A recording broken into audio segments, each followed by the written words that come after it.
Howdy, folks. Good morning, aka good afternoon. Since we only have about a good 25 minutes until it's 12. We guys are having a great weekend. It's Friday, August 26th. Let's see. Yeah, it's Tennocon. Go turn in some ducats. Got about a good hour. Yeah, a good hour.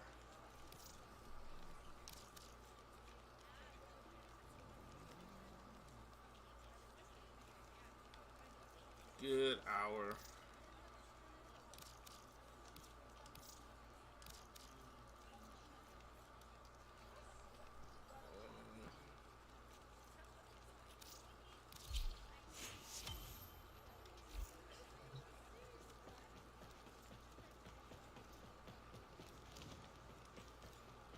Everyone's trying to go run relics. I did purchase the Tennocon ticket. It was actually pretty cheap. It was $24.99, so I went on ahead and got it. I think this is the second ticket I bought, I think. Warframe Excalibur Custom PC Giveaway.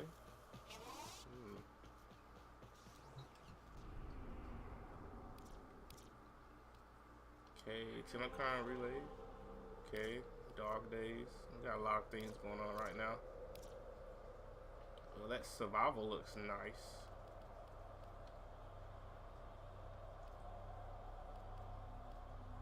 Did it disappear? Yo, Bruce, what's up, Bruce? Welcome to the stream, bro.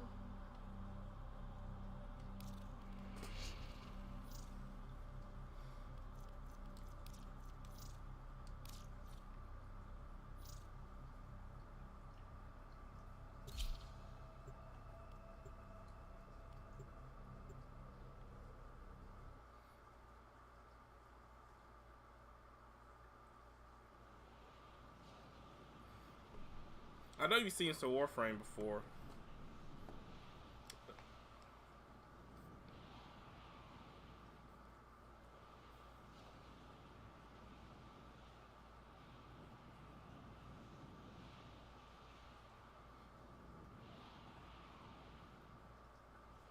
Have you tried playing it yet? You know there's a crossplay if you're ever interested in playing. I am streaming Warframe right now, but one of my Warframe friends, Astron1701, he's going to be live streaming Tennocon. I tend to not be lucky with Tennocon. I always get copyright strike and stuff, so, you know, I'm not going to be, you know, streaming the live stream. Because,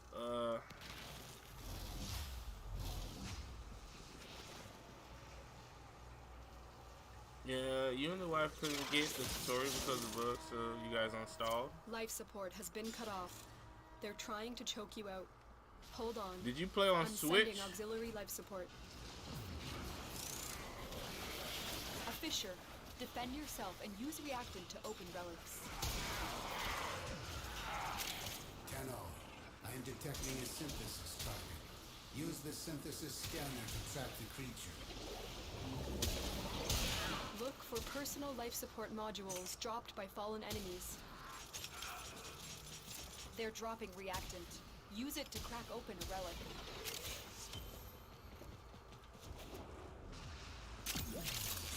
You are going to need more reactant if you want to. I'm pretty sure by now they might have, you know, fixed the bug issue because the other platforms was experiencing the bug as well too.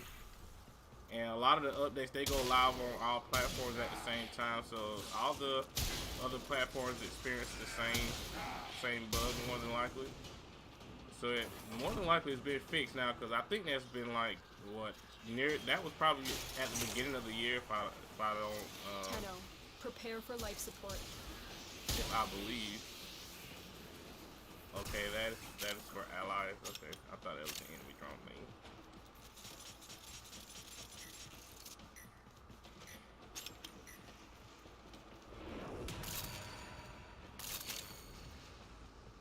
And you guys never stay close, so reacting can spawn.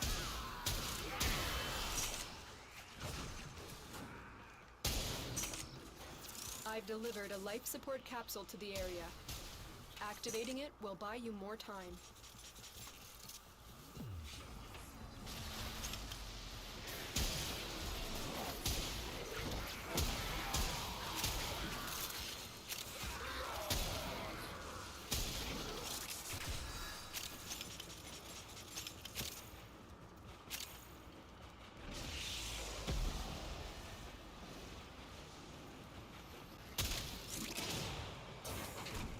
If you want to see what's coming to Warframe, they have a live story, a live stream on Twitch. That's gonna be pretty much all day today. If you want to see what's coming new to Warframe.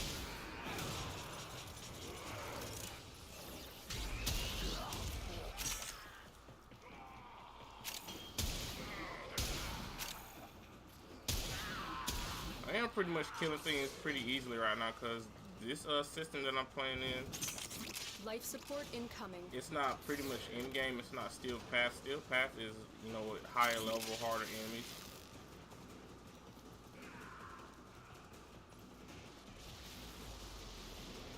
This game looks. What is it? It looks fucking insane. What is it? It's called Warframe.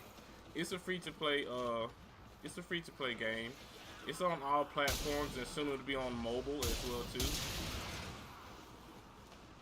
I've delivered another But you life have support capsule. a wide variety of different Warframes that you can play. There's crossplay as well too, so you can play it on Switch, PlayStation, PC, Xbox, all of those platforms.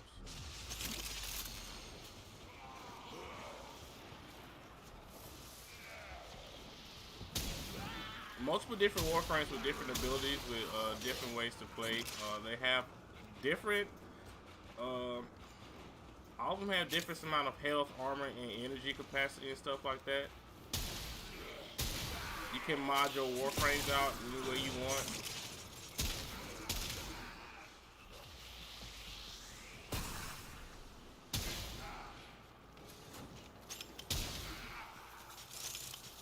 The game changed a lot. It looked boring last time you played when Destiny was new. Yeah, that's because Warframe was, probably like a new game. Like from the ground up. It's been a free game since it, came out. And, with support and growth of the game and, the community and whatnot, the game has really, evolved a lot. I've been playing the game for almost 8 to 9 years now, if I'm not mistaken.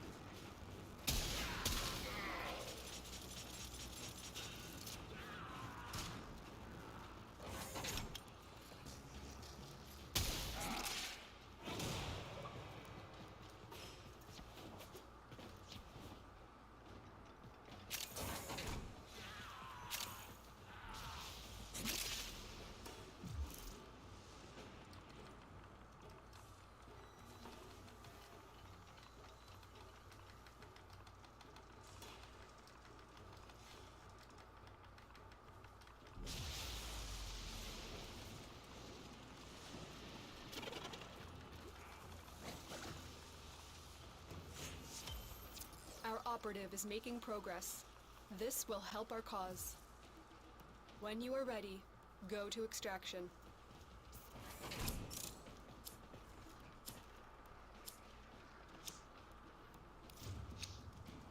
Flying through that keyboard. Yo, bro, I have used chat in this game a lot. 40 minutes remain. Can't wait to watch Twitch and claim God of a Prime. Yo, me too. I can't wait for the God of a Prime.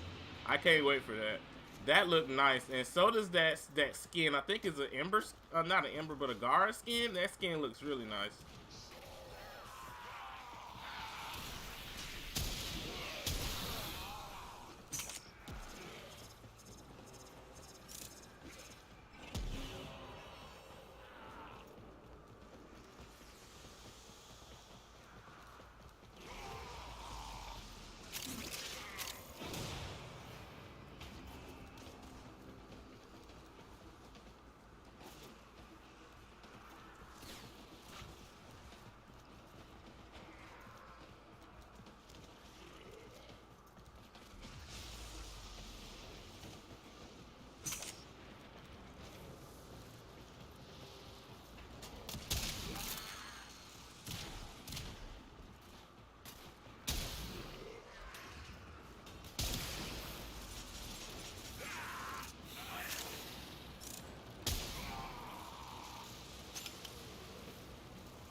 Yo, this guy has like 2,000 shield.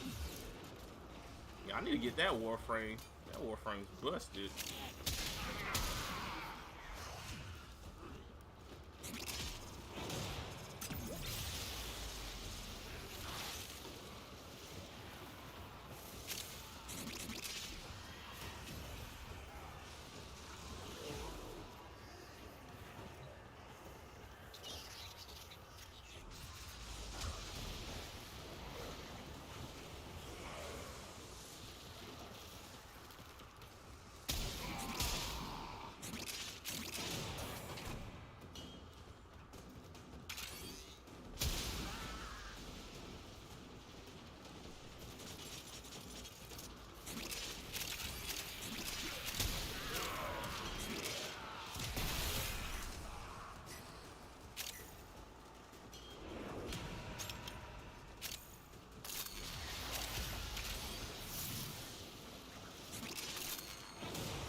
Hildren Prime Shield?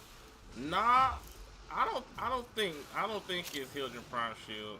I think they might have put Archon shards on it to like give it like a huge amount of shield. I think that might be what it is.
Yo, look at this guy.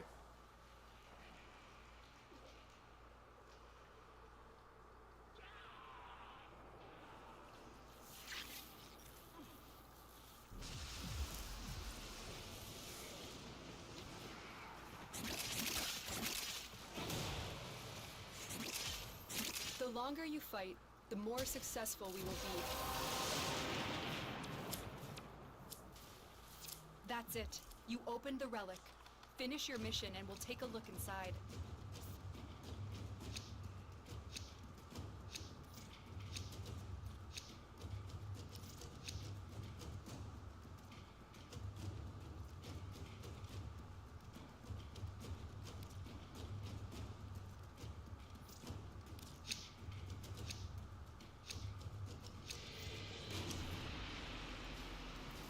Yeah, I'm finna go ahead and extract those. These,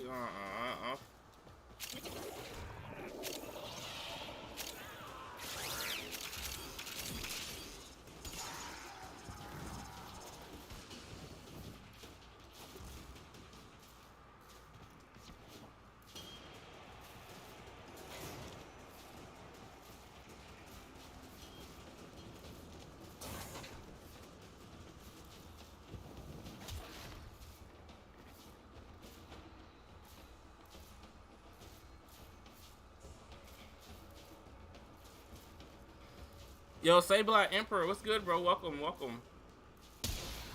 How are you doing this morning?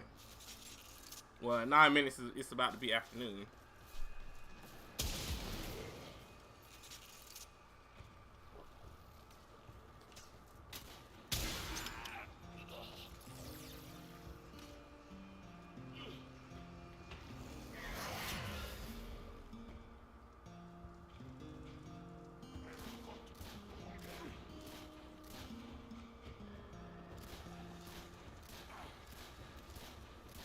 Well, got to go.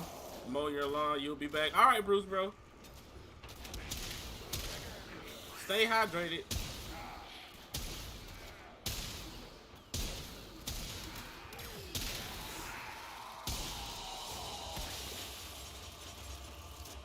Another job well I executed. had to get out of there because that random was not listening to nothing that I said, or neither me or Demigod. They were not listening to what we said for the reactant to drop. They were just doing what they wanted to do.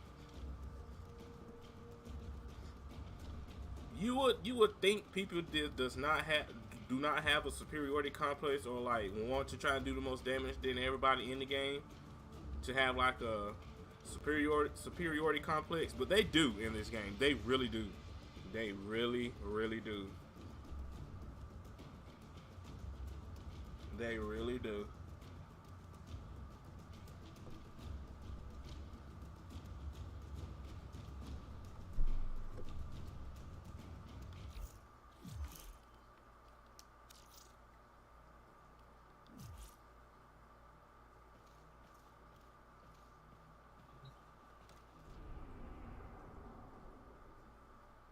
You're doing good? Nice. That's good to hear, bro. I'm doing good today as well too.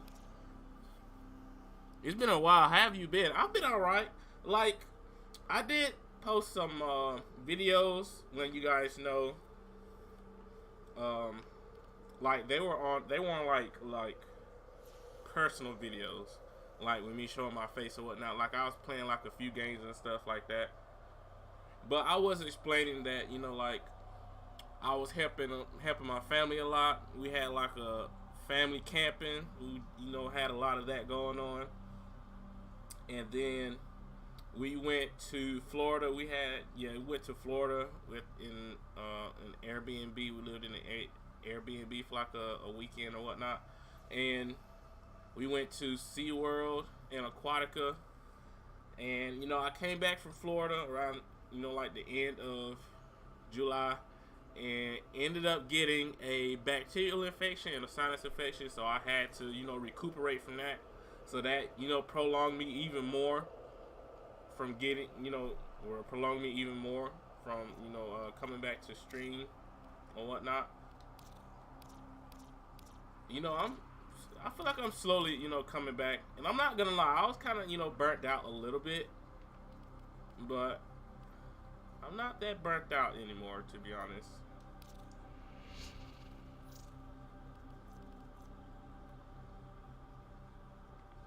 Let me see if I have any wisp relics. I think I might. Okay, no, I don't. So I'll just be opening relics. Just opening relics. Yo, I got a lot of chroma relics. Holy. But within that time span, how have you been? So now I'm doing, steel path because like I won't have to deal with, inexperienced players, you know, doing a normal star chart, because like they the reactant wasn't dropping, and that's annoying. You want to try, get the reactant as quickly as you possibly can, or whatnot.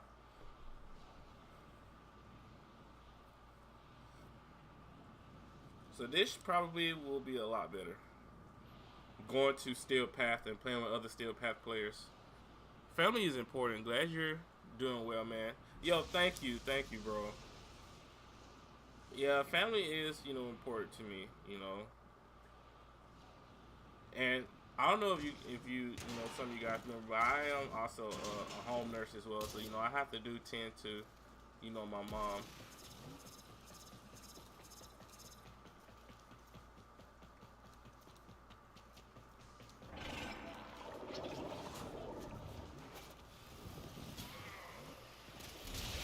The enemies are dropping reactant. The reactant is working on your relic. Find more.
Let's see.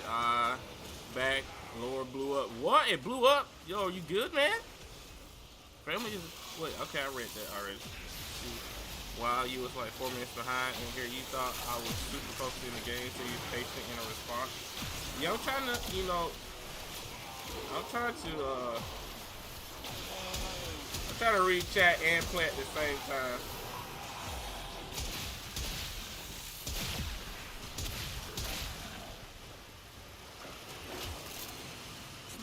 I'm trying to do the impossible.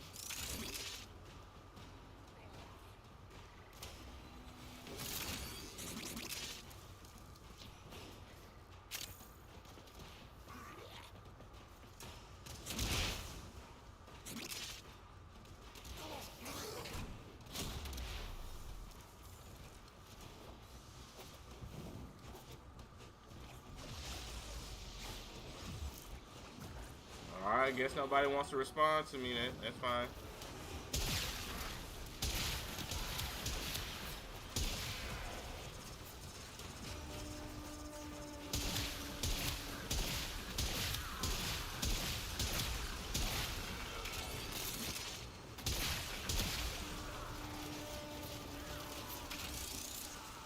Yeah, someone said they look at your more and brought it back saying it was fixed, not fixed. Guess they did the looking parts and the cable still, the card still ain't getting gas.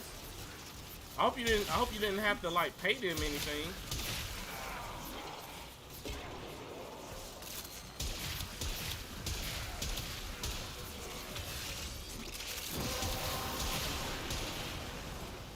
The relic has been cracked open.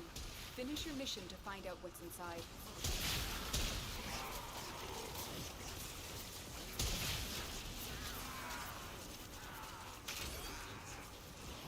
You get that. This is why you wait, because you understand. You looked at the bottom screen and saw an incomplete red line.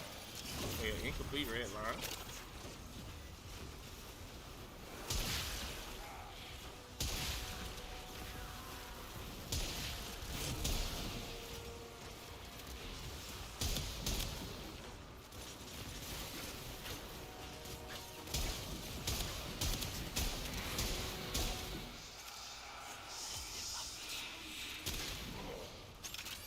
all my energy is gone. Hopefully there's energy here.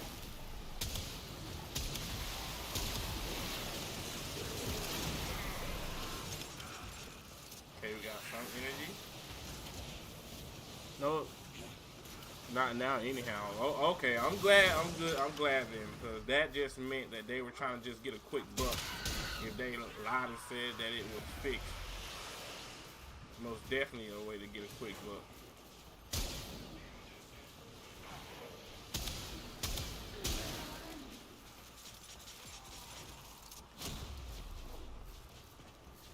I was finna say most definitely get a refund.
Bro, that shotgun eats. Oh yeah, this is the strong problem. I've got this kitted out really good. Well, it shoots out multiple pellets, and each pellet has its own damage, its own damage proc.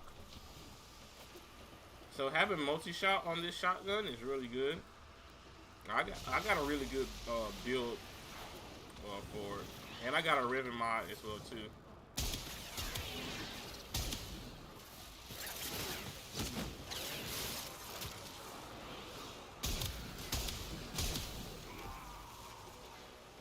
Alright, I had to get over there because the form that I'm using is pretty squishy. For this Warframe.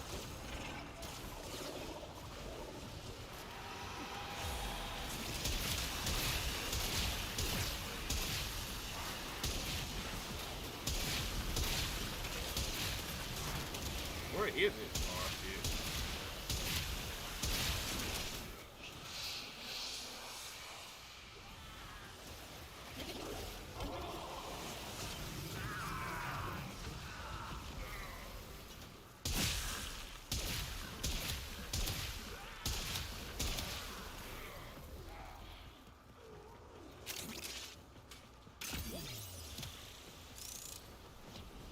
Oh, it also has an incarnate form. Wait, stupid fire alarm. Your apartment sounds louder than first single player level in GoldenEye 64.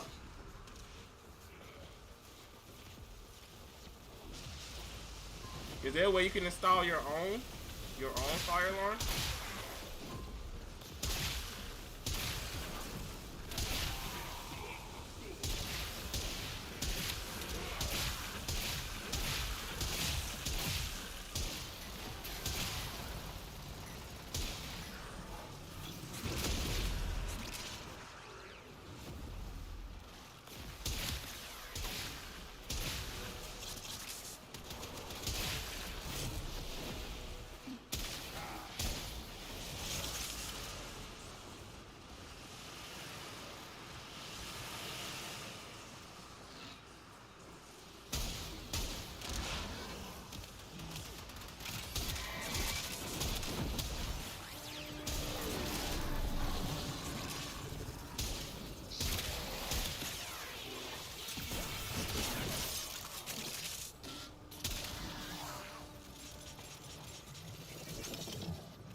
Reinforcements available. Do you choose to leave Yo, now that was just the or first continue wave. fighting? Holy.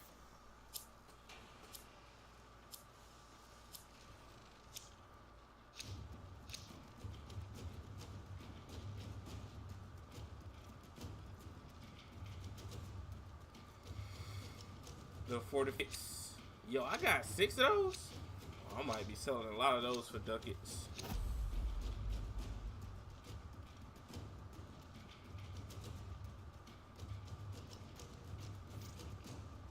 Host migration? Wow.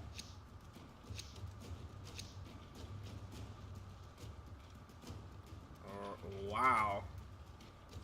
Wow, wow, wow. Host migration.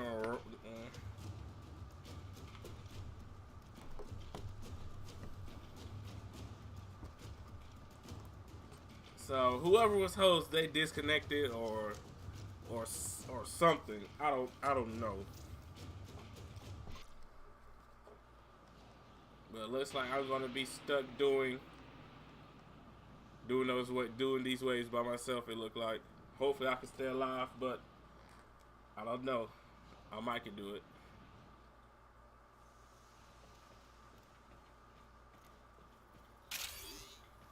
Their rage is vehement, their focus impressive.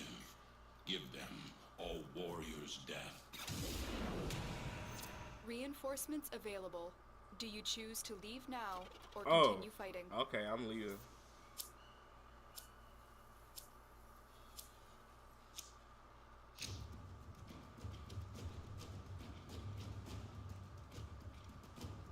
Huh? Okay, it worked out. It worked out, Bruce. It worked out.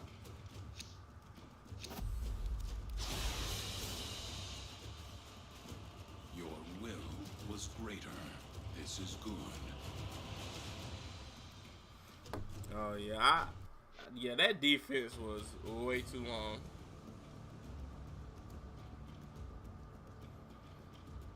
Way too long. Should have had more DPS Warframes that can, run through that pretty quickly. Saren would have been a good choice.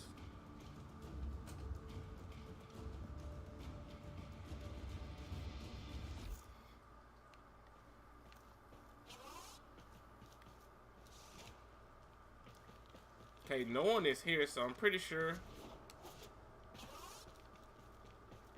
I think Tennocon has started because nobody is here.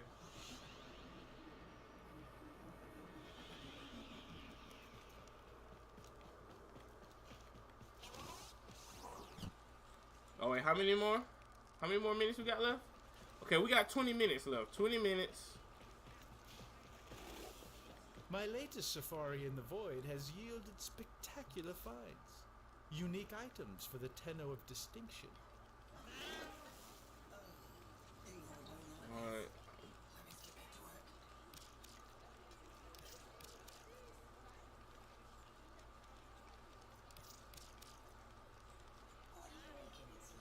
Any things that I have a spare of, I'm going to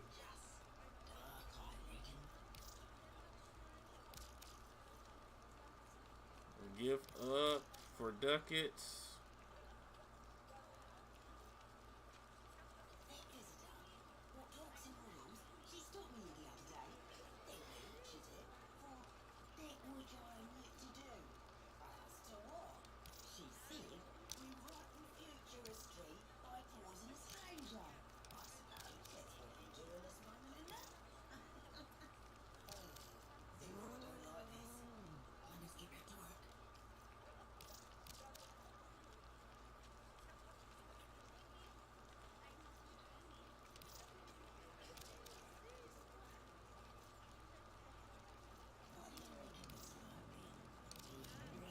A little laggy, the stream, or Warframe. Yeah, it was laggy because of what happened right there, the host migration, and then coming back into the relay. If a relay is really busy, it's gonna be pretty laggy. It's gonna be pretty laggy. You have to go. Catch y'all later. All right, Save a Lot. You have a great rest of your day, bro. Thank you for coming through, hanging out with us this morning for the time that you could. Much love and stay safe. And I'll see you next time, either here or in Lumion's live stream. Pretty sure Lumion may be going live today.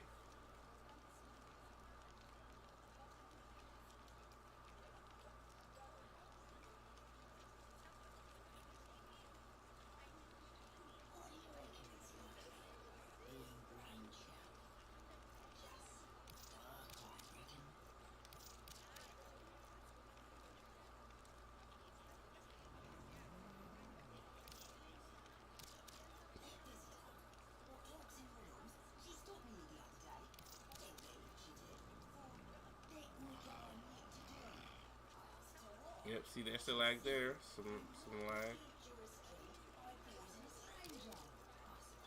I can't believe I have a whole night of sit.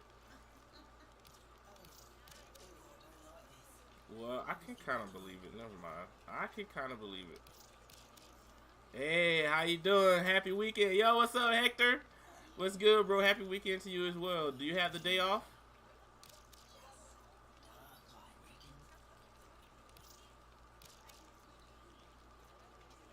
Okay, Orthos Prime Blade. We got 7 of those. Orthos Prime. 2 blades, 1 blade.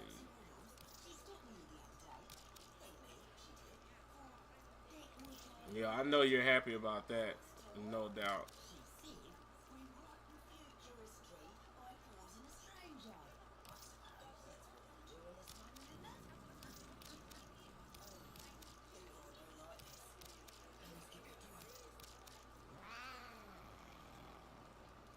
You guys are wondering what that growling is? That's my Kavak growling like that.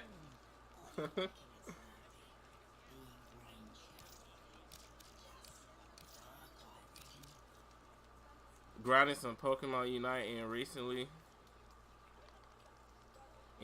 on Street Fighter 6 grind. Been digging the game. Yeah, I haven't got Street Fighter 6 yet. I want to get Street Fighter 6 when I get a new Xbox. But I got some things, you know, like that I need to do before, you know, getting a new Xbox. So I'm gonna, you know, take care of that first.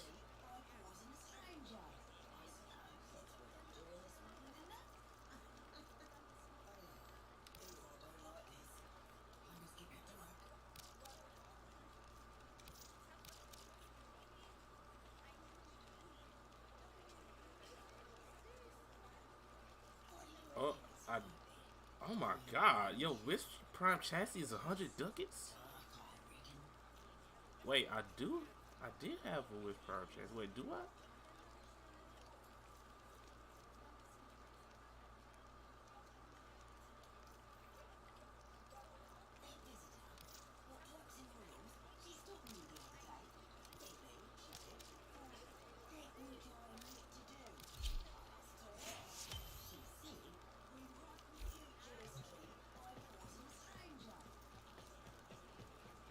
Okay, how many more minutes we got? 15 minutes. 15 minutes.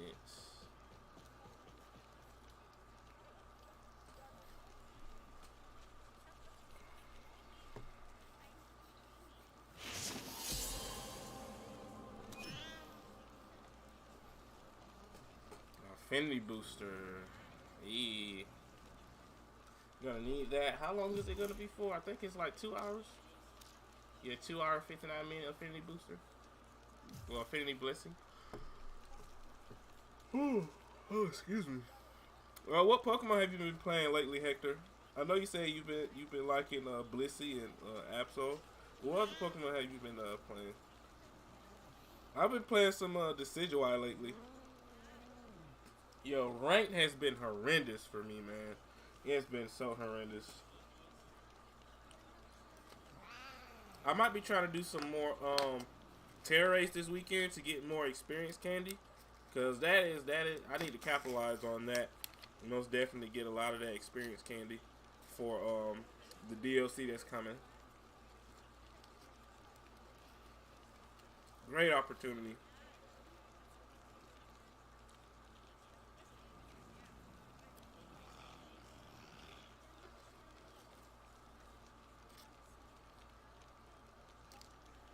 Blissey, Absol, and Dragonite.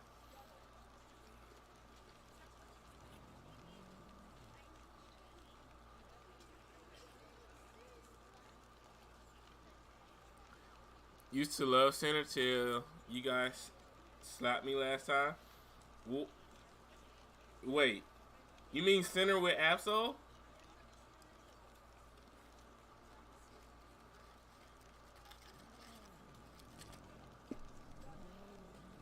Well, see, bro, the thing is with Absol is strong. It's like it is strong, but it's a speedster, and speedsters and attackers they're strong, but they're really squishy.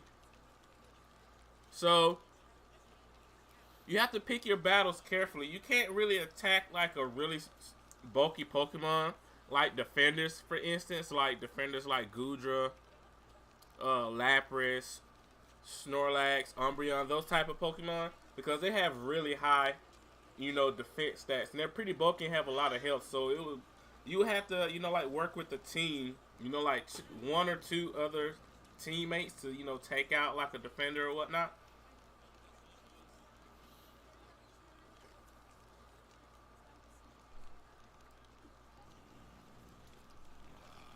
But other Pokemon like supporters, other speedsters, other taggers, you won't have like a hard problem, taking them out.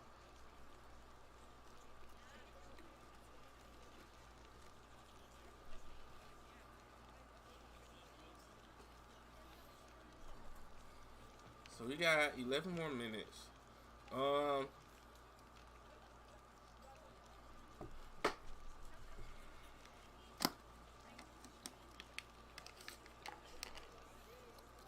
Pretty sure Tennocon will be starting, and I will be. I know. Let me see if he. I know he's on, but I don't know if he's like on Warframe right now. Ashton 1701. He does have a YouTube channel, so he did say he was going to stream Tennocon. So if you guys want to raid with me when I in for like when I watch Tennocon and hang out in his live stream, you guys can.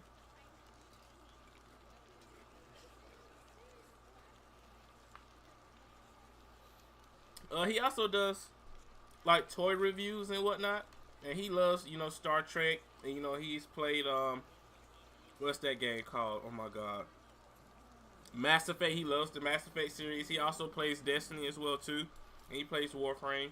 So I'm pretty sure you guys will like his content as well too. He's really good with conversation and talking about things.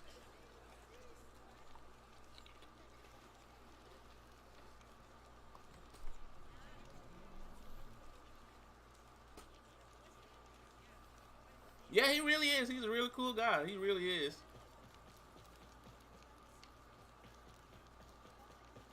I met him through Warframe, I think, in 2017, and we was helping each other do a toroid farm. You guys don't know what that is, but it's like a resource to use to build things and stuff and whatnot. In Fortuna. Fortuna is like an open world area or whatnot.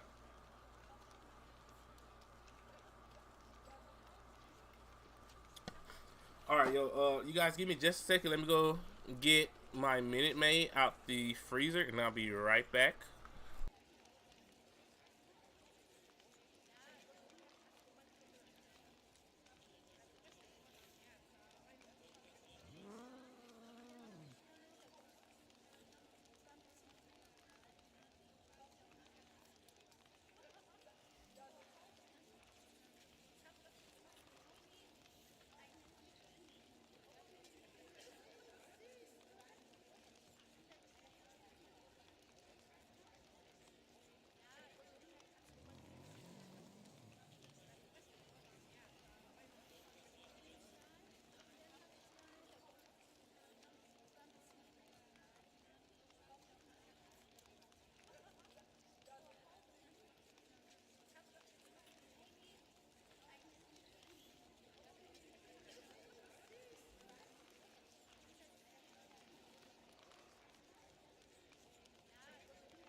All right, I'm back.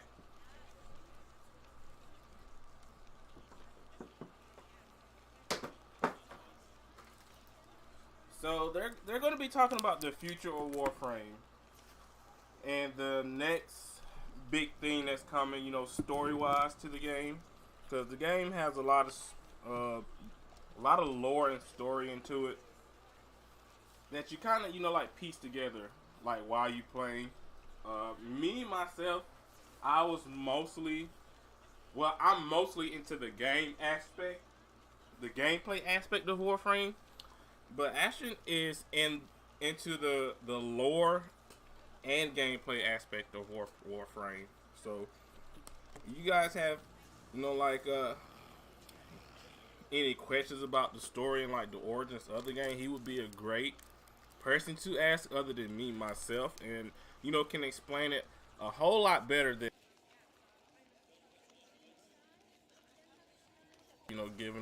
giving straight credibility to him there. So let's look and see how many more minutes we got. Oh, we got 5 minutes until Tennocon actually starts. So I'm gonna leave the relay. Yo, Blitz! Yo, good morning. Well, good afternoon, actually. What's good, bro? Welcome into the stream. My phone is not near me, so most definitely drop your link. I'm probably pretty sure you won't drop your link, but I guess, you know what, let me just go over here and get up and just drop the link anyway. How you doing today, bro?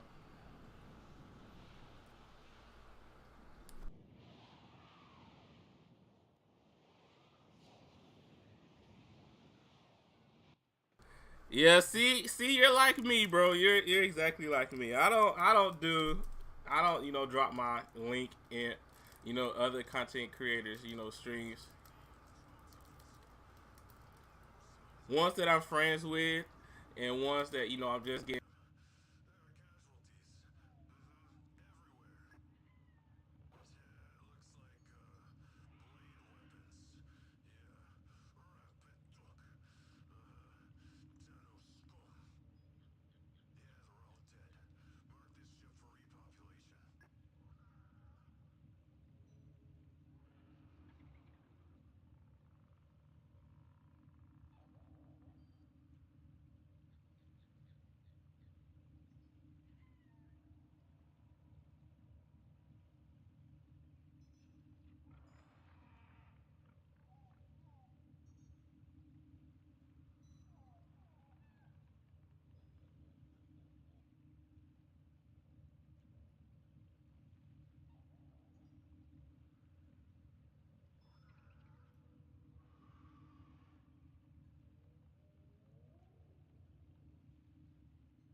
I've been thinking, operator.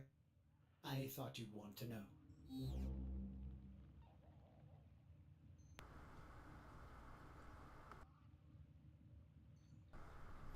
Okay, is it working now? Uh, I didn't have the mic muted. I was talking and then it got stuck. So I guess that's what happened. I'm okay. As long as it's working now. But yo, I was saying that's gonna be so funny to watch. That's gonna be so funny to watch. And like I have so many snacks to watch it as well too. I have some pizza Pringles. I have some pizza Pringles. Like I got some snacks to watch, Tennocon and stuff. I most definitely would take a break from Tennocon to watch that, because that's gonna be so funny. Because amiibos are so stupidly busted. They are so broken.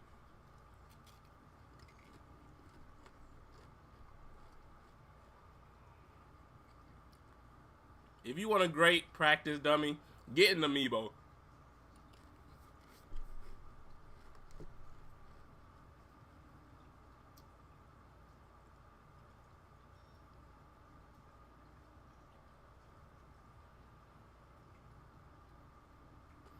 Teaching your Mario the basics. Throw combos and spikes. Yo, RNO, Yo, Flo, what's good, bro? Welcome to the stream. I know you don't, too much know about, like Warframe, but I appreciate you stopping by, bro. It is Tennocon. Tennocon is a big event for Warframe. They showcase, new things that's coming to Warframe. New Warframes that's coming, gameplay mechanics. Bruce, let me show you my Warframe, not my Warframe, but my Strun Prime build. Oh, you know enough about Warframe? Yo, you might well start playing some Warframe then, bro. This is my Strun Prime build. They got a regular Strun, they got a Strun Wraith, and they got a Strun Prime, but the Strun Prime is the most powerfulest. But this is my Strun Prime build right here. And I have a Riven mod. Riven mod, can increase, different stats if you, roll it. So I rolled it 14 times and I got critical chance of critical damage and impact. And I feel like that is a really great roll. This this mod right here, Hunter Munitions, it gives plus 30% chance to apply slash on critical. So that's why I have a really high critical chance right here. I have 140% critical chance, and my critical multiplier, that's critical multiplier is based by the damage is multiplied by this value. And red crits are super critical hits, and orange are double critical hits. And you saw me hitting a lot of red. Too many games to juggle. I know, right? But we need a break from Pokemon Unite after last night. Oh my god. So most definitely taking a break for that. But Galvanized Hail also increases my multi-shot right here. You see my multi-shot right here is 2.1. The Riven disposition, that determines how much the Riven mod, amplifies the weapon stats. So having a Riven disposition of 4 is really good. That's really good. 5 would be even better. Chilling reload, I get plus 60 cold. And reload speed, plus 40% reload speed. This is my magnetic build. I was using magnetic that whole time. Yo, I was popping off with this thing still. Shell shock, plus 6% status chance. Electricity. If you add certain elements together, you'll get a whole new element. So with electricity and cold, you get magnetic.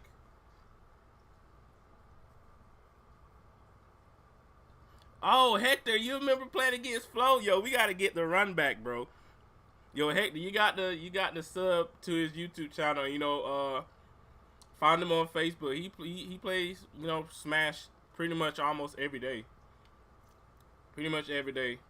And you're a real respectable Mario player, Hector. So I'm pretty sure Flo would enjoy playing against you, because a lot of people that he go up against, like, they have a lot of cheesy tactics, bro, and they play really, like, grimy, bro. It is really aggravating.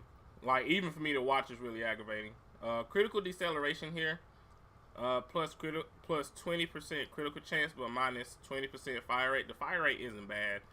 If I scroll up here and look at the fire rate, 2.67, that's not bad. And prime point blank, plus 65% damage.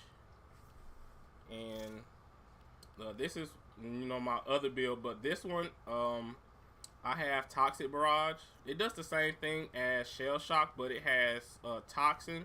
So Toxic and Cold gives Viral.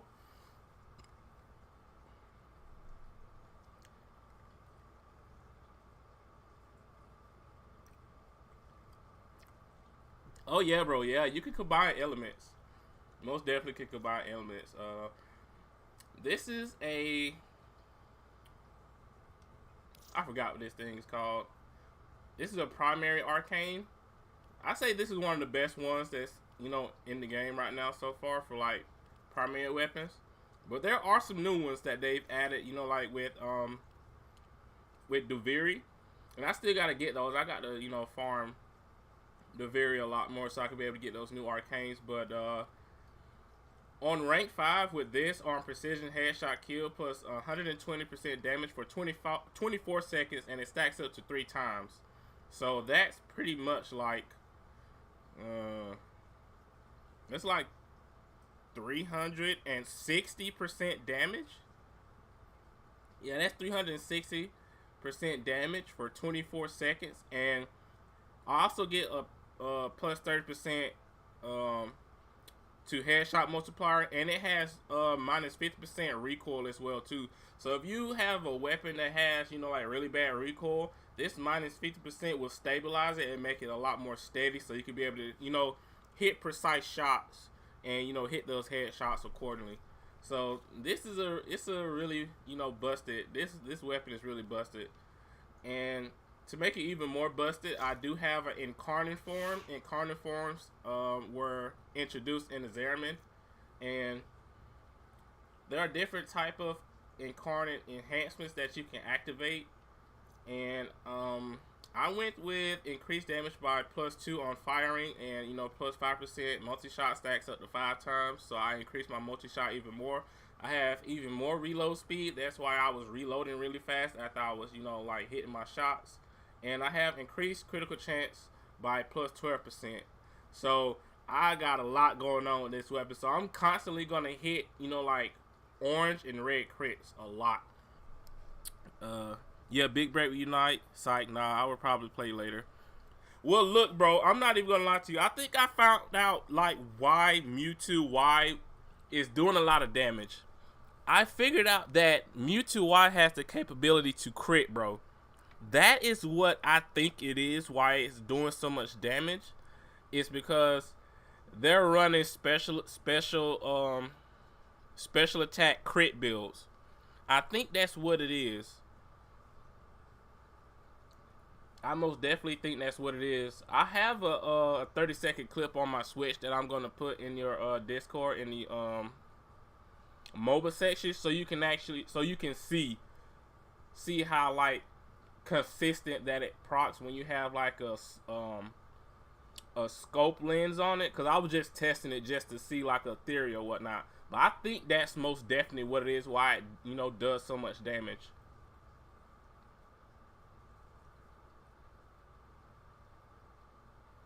But, you know, Tennocon has started, you know, after you know, talking for that long.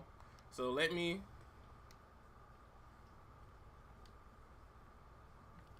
back out of this if I can. It's kind of frozen right now. Yeah, network not responding. Yeah, it's a lot of people getting on Warframe right now. Okay, let's see. We got a message. The second best part of watching from home: immediate access to the Dex operator drift suit, which should be in your game inbox now. If you don't see it quite yet, you may need to jump into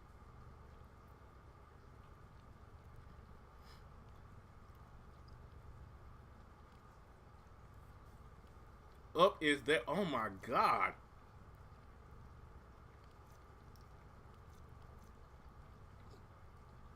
Okay, that looks clean. I'm not gonna lie. That looks clean. Chaos Live 09, my child. 10 cycles have passed since I awoke the first of you to become the Oregon Systems Guardians. You have been valiant both in the outer battle and in the inner, standing fast against tyranny and greed while uncovering the mystery of your true nature. I shall be by your side as you prepare to confront a new danger, a shadow from the past entangled with the roots of your Tenno power. Take this deck suit as an adornment for your true selves, for like me, you are more than one. Margulis. These items have been delivered to your inventory.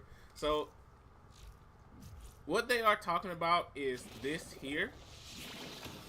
This is the operator that you control your Warframe with. And as you can see, I transferred, you know, like to this body and into my Warframe. So basically it's kind of, you know, like G Gundam kind of basically. I have very good commentary, bro.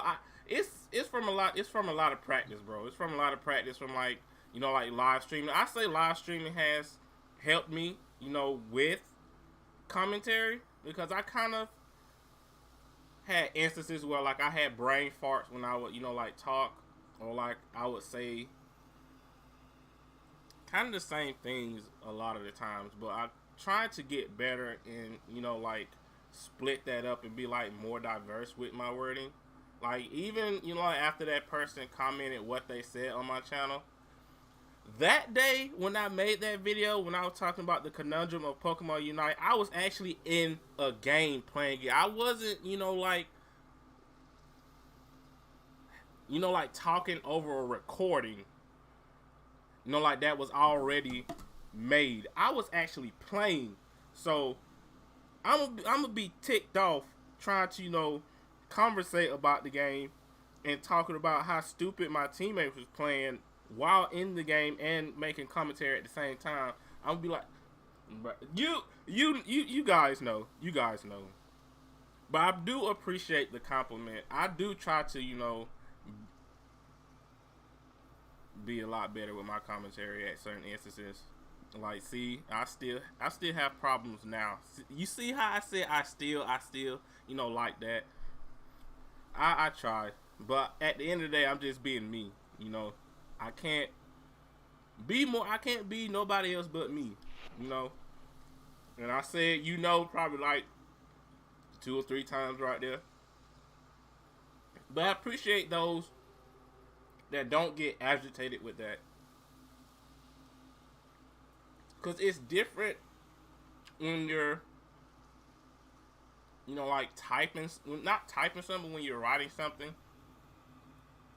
And people think you're so limited just by the basis of how you talk. You can have a whole diverse of vocabulary. Like, some people don't even talk that much, but like in their brain, they can make a whole biography if they wanted to, an autobiography about themselves or anybody else. Or they could just make perfect sentences to like a degree that you even couldn't comprehend just based off of hearing how they talk. Well, let me put this outfit on that they just gave me.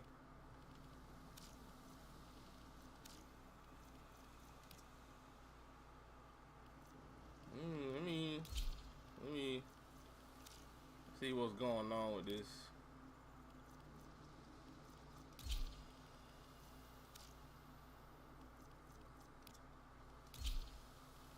All right, this kind of look a little swaggy.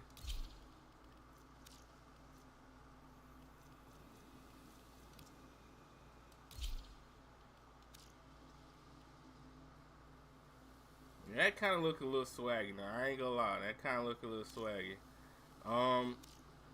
They got a lot of things like ephemeras and stuff that you could put on your Warframe. Well, put on your operators. That looks fire. All right. That looks fire. And I got a lot of different color palettes as well too. I got a lot of color palettes to where, like, you see all these color palettes, I can like make any type of, like, combination, any type of fashion that I want for my Warframe. For my Warframe on my operator. So this is your operator that controls your Warframe. And when you transfer, that is your Warframe. So basically it's like a suit of armor. I had to go with the dreadlocks. You can customize your voice, your eyes, your hair, beard, head, hairstyle, all that type of stuff. This got a good amount of customization. Yeah, I do like that though. I'm most definitely gonna, like, rock this now. Yeah, that looks really good. He looks bulky too. He looks buff. He looks strong as hell in this. Can I post a short from CPU? What do you mean by that, Flo? Your poor OCD needs symmetry, but it does look good though. But you can't stop staring. Maybe that's the point.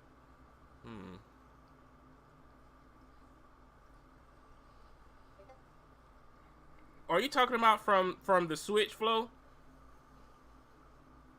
Are you talking about from the Switch?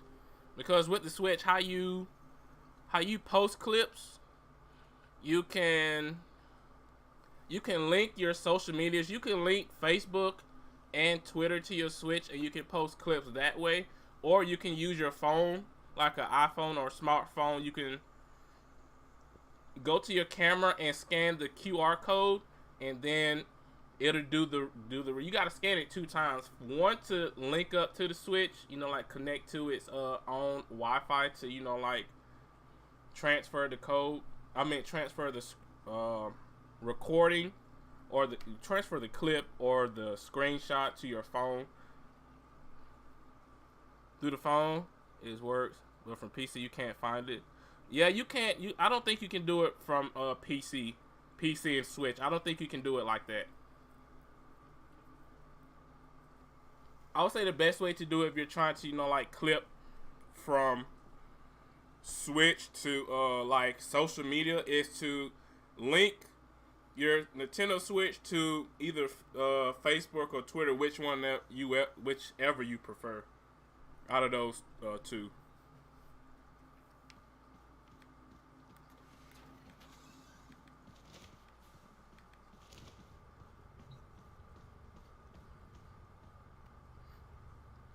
My Warframe and my operator. Yo, this looks sick.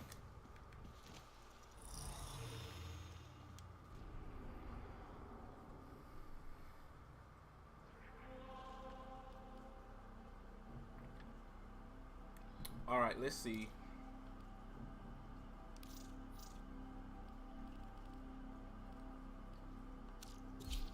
It was going to be hella people in here. Okay, so this is the Tennocon relay. Tennocon relay. Let's go ahead and jump in there. And I'm going to go to Twitch on my Xbox. I'm going to go there.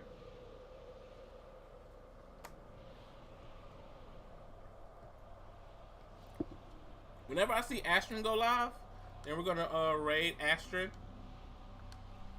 Because he did say he was going to stream Warframe today. Was stream Tennocon. And he did say he wanted me to, you know, like be there. So I'm gonna, you know, like be there, hang out, and engage and interact with them, and see what's to come. Hopefully, he doesn't have to work today.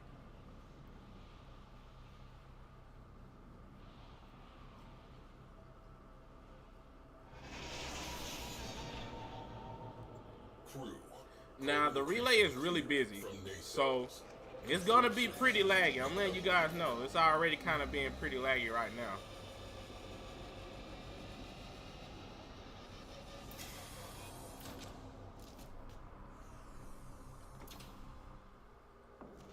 Yep, network not responding.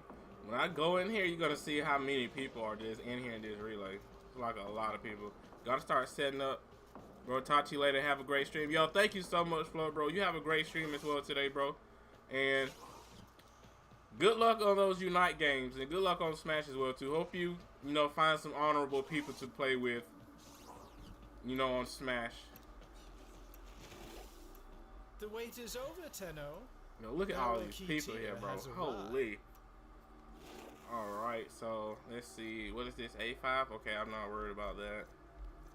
Not worried about that. Prisma lens? Ooh. I do not have the Prisma lens. Void tracker? I do not have that.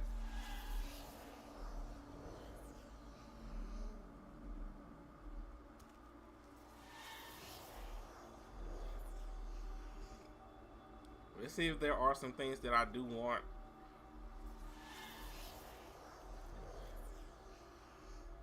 So when Tennocon comes, this right here, the Void Trader, everything that the Void Trader has, you know, like that he has brought on the weekends, because like he comes like every weekend. Everything that he has had up for trade when Tennocon comes, everything is, he has everything here. So if there's anything that you guys see throughout your guys' playthrough of Warframe, whenever he's here and you guys can't get it, and you guys don't see it in the next rotation when he appears, this will be your chance to get it. But, ooh, Prime Regen. A lot of those to me are useless except for the Prime Rubido Barrel. I most definitely will be getting that. But let me see if there's anything else. Reload speed, Prime Quick Draw, that is a lot of reload speed. Prime Pack Leader, Heals your pet by a percentage of the damage you deal with melee attacks. Prime Fever Strike. And I never used the Prime. I never used the Expel mods. I never used those. So I'm not gonna waste any ducats on that. Prisma Escana. Prisma Gracata. I might get that. I don't know.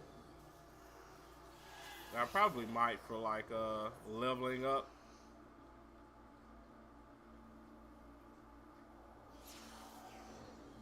Hopefully there's an ephemera here that I can get as well too.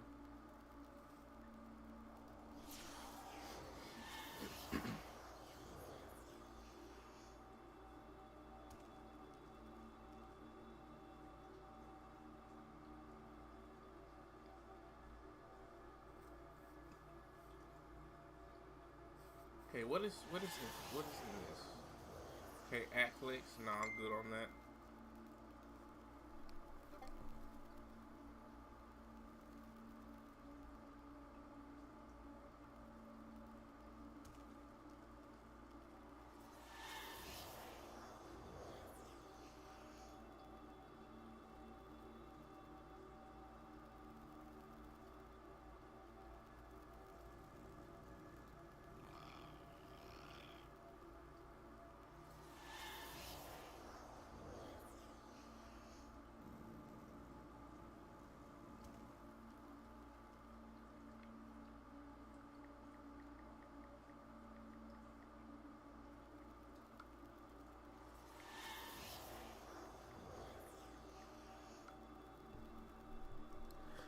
Let's see. You got to go for a bit. Hopefully you can hop back on. See y'all. All right, Bruce. Take care, bro. Hope you can get that lawnmower situation fixed, bro.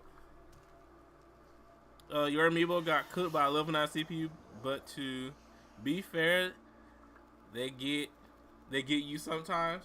Yo, that's true. That is true. That is very true, bro. That is very true. Like I remember at one point the CPUs were like stupidly busted, and like they had to tone it down a bit. They had to nerf the CPUs, but I mean, like, I really was really good to have like bots really that good.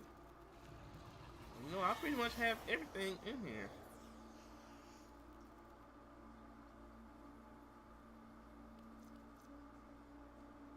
They got out. Edgeguard try to spike. You like the challenge for real, bro. And then like to be honest, I feel like at some instances CPUs are more honest than real players, because real players will do some of the most degenerate things. Some of the most degenerate things just to win. And I mean, like, I know the whole objective is to win, but like at the end of the day, do you really sleep good at night? I'm pretty sure they do, but still, it's about dignity at some point in time. It's about dignity. But we do know a lot of people in the world don't have dignity.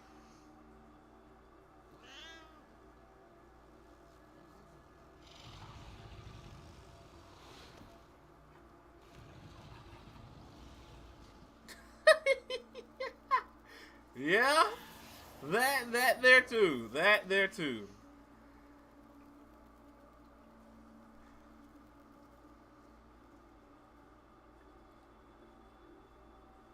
But see, I don't understand like some Belmont players. Some Belmont players, like, they could take an L if, you know, like they get beat, but some of them can't. Some of them can't take an L if they get beat. But like, how can you not take the L, and you know you have so much spam on your side, and so much, you have so many projectiles, range, and spam in your arsenal, and if someone actually gets in and beats you, you want to get mad. I don't understand it. I don't understand it, bro. I really don't. At some point, that just winds down to you just being a sore loser.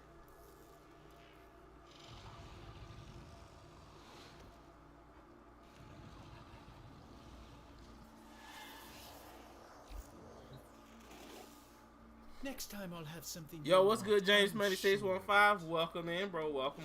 Thank you for coming through. Transformative for all. All right, let's see if. Reduces the appearance of fine lines and wrinkles. Okay, I was watching even Tactical from your Potato. skin. Proven results you can actually see. Trusted by professionals. Yo, yeah, thank you. Cause Jesus. Okay, Warframe. Okay, AP is live right now. AP is live. Okay. Warframe. Tennocon. NFL Sunday ticket. It's not your best plan. But you know what it is? My plan from Verizon. Switch now. They'll give you NFL Sunday ticket. Let me put my headset on so when there's some type of music that I think will get me copyright striked, I can turn, you know, the From YouTube TV on us, a $449 value. Plus, get a free Samsung Galaxy Z Flip 5, only on Verizon. I can turn the the video volume down so I don't get copyright strike. Welcome to Tennocon 2023, hosted by Megan Everett and Rebecca Ford. The Art of Warframe. It starts at 1 p.m. So we got 5 minutes left. So we kind of, you know, like missed the welcome because, you know, we were talking about a lot of things. You play a kind of DJ and K Rule, but after getting hit by a crown 5 times, they start approaching. That's to actually just make them engage into playing neutral. You know, I can understand that because, you know, like there are players that do camp out, so I understand. It's kind of like that might be just your first instinct to like force, you know, like players or people to just, you know, like play neutral. You know, like, you know, so I mean, like I can understand. And to be honest, I don't think you spam, you know, like crown that much. To be honest, you know, like because I at least got like 1 win off. You got more wins off of me than I have got off of you. But I don't think your K rule is that annoying. It's not annoying. Now one of your characters that I have not got a win on yet, but I do want to get a win off of is your Tennocon. But to be honest, I haven't really been playing Smash that much. Well, I haven't been playing it in a while, so like I would actually have to like play Smash for like a good while, probably like a whole month, or probably like half a month to at least like get back some of, you know, like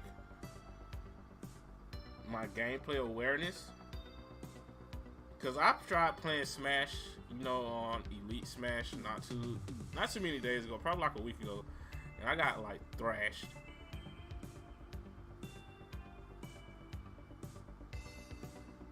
The only thing that gets me with Tennocon is the banana.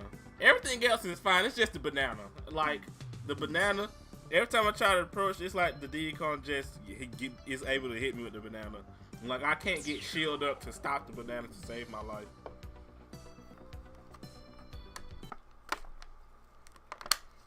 That's my only kryptonite in that matchup.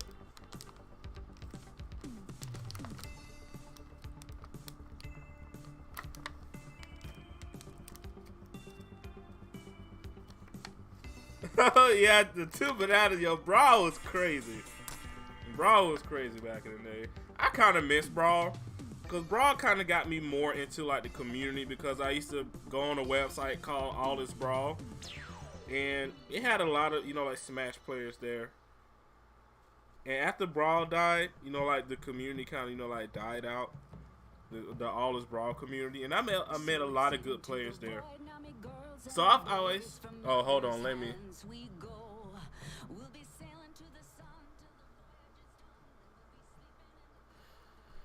I'm turning that down because that is, you can actually get copyright from that song right there. So I turned that down right there all the way. Because that is a song that got me copyrighted last time when I streamed Tennocon last year, and it pissed me off. Because like I don't, you know, like stream any things to try and get, you know, like credibility from that song, from this song. I don't even like this song, to be honest.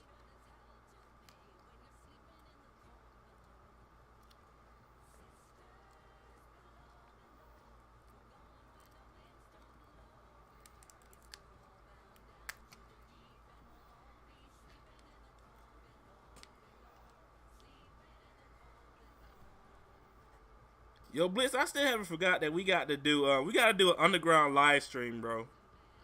I've been talking about it to like other content creators and stuff about like doing the underground and like never having enough people, but we got to do it eventually, and I think it'll be really cool because then we'll be able to get some shinies from in there.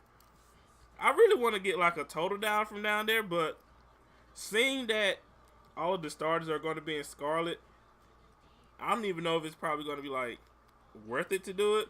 But maybe there are some Pokemon that are in the underground and BDSP that we could probably shiny hunt for.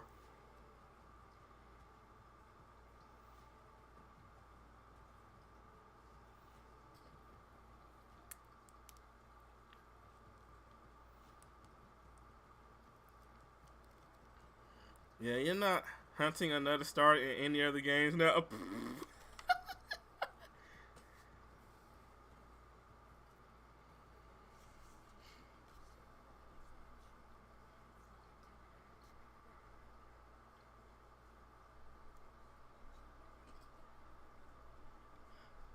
I wish this song would just end.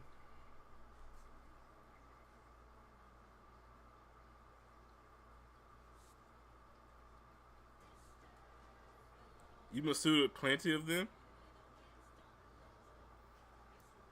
Yo, this heart is just in the way when I'm trying to read. Let's see. You masued plenty, you're done. Yeah, I haven't Masuda method anything in a while, bro. I can't even remember the last Pokemon that I Masuda method. I think it was the Gliscor or the Gligar. Okay. I can turn game capture device back up now. Alright, the art of Warframe, there we go. Alright. So you can look at some of the concept art and some of the, art in Warframe.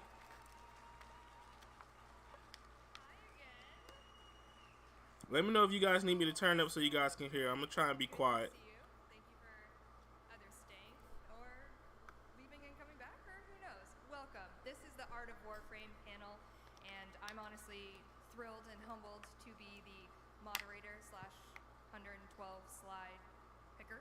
Very excited about that. But before we jump into things, I do want to introduce the lovely panel that I have with me today. We're going to meet our panelists. Dean, can you show my slides? I have 100. Do you see it? Are you working on it? Did I break something? Anyway, we're going to do a little introductions. Before we start, Dean will fix something. We're going to just start. Oh, there we go. Introductions. But we'll start here with the very talented Keith Thompson. So maybe a little, say your name, your role, and maybe how long you've been at Digital Extremes making art. Oh, microphone. Excuse me. Keith Thompson. I'm learning microphones, and I'm a concept artist, and I've been working on Warframe at least 11 years. Wow. So yes, well, it's wonderful to be back here for the convention and see everyone. It's been a while. Amazing. Carrie? I'm Carrie. I've been at DE for about 15 years, and I think I started on Warframe kind of just as it hits Steam, essentially, whenever that would be. Love that. Jeff? Hi, everyone. Jeff. Hi. I used to be an art director on Warframe, and I've been at DE longer than I want to say. Oh, okay. It's a mystery. If you guess, you get platinum. I'm kidding. Next up. Hello, I'm Kaz Adams. I'm on the weapons team, and I'm the lead now. I didn't start as the lead, obviously. I started in Tennocon. Any Tennocon creators out there? Hell yeah. Sweet. All right, last but last. Hi. I'm Eric Vetter, the concept director. Oh, big concept director. I've been working on Warframe for, I think, 11 years as well. 2012, sketching with Minky. All right, so as you can tell, we have a lot of very talented artists here on the stage, myself not included. But my name is Megan Everett. I'm the community director on Warframe, and I'm very happy to be here celebrating as best I can a lot of the art from not only this team here, but also DE in general. So you're going to see art spanning the entire company. And in terms of content, oh my, I got turn it on, guys. That's why it's not working. The panel, like I said, 112 slides. And the goal for this panel was, again, to celebrate 10 years of Warframe, 10 years of art, and you can't do that without going to the past and going to the future. So we're going to do a little bit of maybe Dark Sector art, stuff like that. But one of the best ways to, I think, celebrate the fact that it's 10 years of Warframe is with the official Warframe art book. Please hold. Ta-da!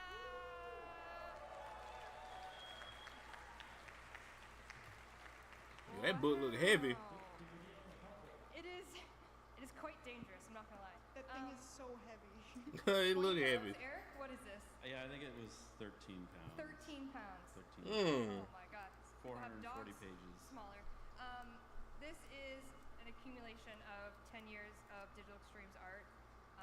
And it's incredible. If you're here at the venue, we do have a limited amount for sale. If they are sold out, I'm not quite sure. We do have some on their online store for a pre-order. So if you're unable to get it here at the venue, you can go to store.warframe.com, although the servers might be crashed, and you can pre-order yourself this book because it is massive and beautiful, and my arms hurt. Beautiful, breathtaking. It's even bigger in your arms. It's my tiny, tiny arms. But Eric, I know you worked very hard to put this together, and it's kind of been your life for the past couple months. So tell me about kind of developing this book. Indeed, bro. A couple months. About a year and a half, I proposed the idea to the greatest guy I know, Jeff Crooks. And he's like, yeah, we got to do this. We got to push it through. So it's been an insane experience, a walk down memory lane, and couldn't be more prouder of it and all the work that we've done. It's actually crazy how much you guys have found. Like stuff I forgot existed. And speaking of that, Yeah, there's some great stuff. Yeah, a lot of the art in my 112 slide panel is featured in this art book. So again, if you want to tangibly get your hands on some of this art, it is going to be in the art book. So if you're interested, you can do that. All right, let's get started, shall we? Ooh. Yes. All right, we're going to do a little back in time, Dark Sector. Maybe not everyone here knows what Dark Sector is. Jeff? Carrie? Everyone here? What's Dark Sector? It's not that. That's what we wanted it to be.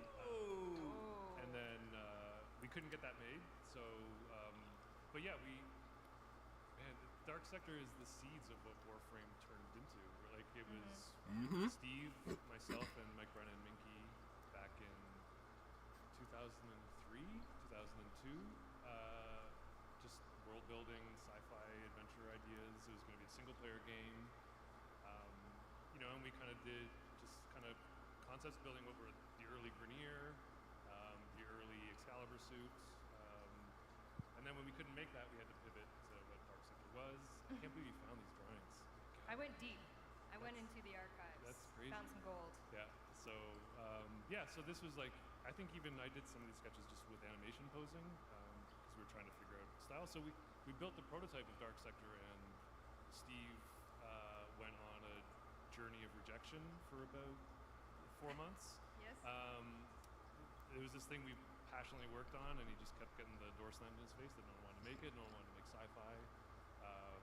We've heard that over and over again, just rejecting the sci-fi setting of the game, and that's what happened when Minky did the pivot and started exploring what Dark Sector turned into so we could get it made, which turned out to be a pretty cool piece of identity that we're pretty proud of as well. And actually the combination of those two visions of Dark Sector really kind of merged to turn into what Warframes are today. That is true. Inspiration. Anyone else on this stage a memory of Dark Sector? I know it was a long time ago. Dust those cobwebs. Carrie? I mean, as an appreciative audience member, yes, but that's about it. Fair enough, fair enough. It was a long time ago. And like you said, a lot of Dark Sector art inspired Warframe. Yeah, so this was Minky who's brilliant. He was planning the idea. There was an early idea in Dark Sector where the Warframe, or the Dark Sector, the Excalibur suits. could change into different forms. And in a way, this kind of turned into like the proto design for what Warframes would turn into based on these early ideas. Like when we started kind of kicking the idea around to kind of get back to Warframe and build it, Minky went right back to these sketches to kind of start building from. I was a little bit surprised when I saw that. That thing? There was a version of Excalibur that was actually pretty much Frost. The top left looks all the pretty way sick. back. Yeah, there's a Frost and I think even an old Ember design from like back when this that turned into this. So. Yeah, we had them cooking in the brain for a while. I Speaking love looking at all of those old ones. Yes. Mickey put a bunch of little weird things that he'd written all over them. They're not here, but they're in the art book, so you should check it out. Way to plug the art book. Thank you, Kaz. There's a lot in the art book. Okay, so we've taken a little look at the past, and now we're going to move a little bit forward into the first 5 years of Warframe. Timeline-wise, that's 2013, a little bit of 2012, because we were obviously developing Warframe before 2013 when it launched, into 2018. So we're going to focus on, obviously, the launch of Warframe, as well as some big milestones in Warframe that you may recognize if you were around. So, like you were saying, Excalibur art turned into Excalibur, or sorry, Hayden Tenno turned into Excalibur. Here we even have Excalibur Prime. So, I mean, obviously at that time, did you even know? Yeah, I can't get Excalibur Prime. That's exclusive. That's a Founders being developed Warframe. with Excalibur Prime and these kinds of concepts. I wish I could remember. Minky gets full credit for the Prime angle. I remember even when we went back, this was him kicking the can at redesigning Excalibur, again, to be kind of a cross design of the old pure sci-fi take and kind of what was the Infestation and Dark Sector. He kind of wanted to kind of make a more bioorganic suit. And then it was the Founders Pack that we wanted to do something special for Founders, and Minky kind of set. I can't remember, I honestly can't remember if it was Steve or Minky that kind of came up with the idea of the Prime versions of, in the lore, like the Prime versions of what the Warframes were at the time. I remember you guys had this really wonderful animated short with Excalibur, and it fought a jackal on, I'm assuming, a Corpus ship. And I got shown that when I got brought on first. You got shown that? Yeah. Oh, yeah. I'm sorry. That was like our early sci-fi pitch. Yeah, and that was in 2004 when we made that, and what that set did turn into the base for the Corpus set that we used back then. Yeah, so we really went deep into the mine when we kind of dove into making Warframe. And speaking of Keith Thompson, not scaring Keith Thompson away with such art, I believe this. I love it. You love it was great, really fun. Love it. I believe this is your first, maybe, concept for Warframe. I think this might be the first design I started. I think everything was still up in the air. I think I had the short, not a lot else, so it was really kind of blue sky. And this is Loki, basically. And it was an initial idea where the Warframes could possibly have sort of a berserk mode, sort of a werewolf mode. So here you got kind of the base Loki with this sort of martial stature. I forgot we were thinking about doing that. Yeah, that's right. We're gonna do state changes. And then he kind of, the muscles kind of stretch out, and you get this underlying structure that shows. And of course, Loki basically. Gonna get some food and lurk. All right, bro. Thank you for lurking with me and watching. Berserk mode, and then the main body. Did you design the glaive on your own? Were you asked to do a glaive, or did you just do it? Well, the glaive pre-existed, right? That's what I'm wondering. If yeah. Okay. I think. Yeah, I'm not sure actually, but it's cool. Maybe someone brought up Krull. And then as well, there was a very, very early Rhino, and I think this one was even titled like Legionnaire or something. Yes. Wait, what is that it's weapon? A really weird weapon that I don't think we've ever brought back. Kind of a. Bring it back. It was sick. It's got claws. Can we get this weapon? I'm a fan. Yeah, so you're concepting these Warframes. Do you remember kind of like the direction you were given back then in terms of what to kind of create for your concepts? I think there was very much just getting a flavor of the pre-existing art, and the kind of assumption was that I was a compliment for that, and I kind of just went to town with it. Strong, formidable, elegant. Elegant. Oh, Rhino's never been called elegant before. It's an essential part. Now, Rhino does have a bit of a hunch here. Yeah. Hunched elegant. Yes, but so we You got a little bit more handsome,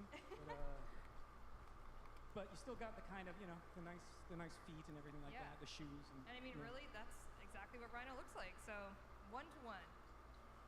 And then also a couple. This might have been what you were referring to, Jeff, with like the really early Warframe concept by Minky. I think this was when, again, we were like, well, how many should we ship with? And I think Scott just said 6 or 8.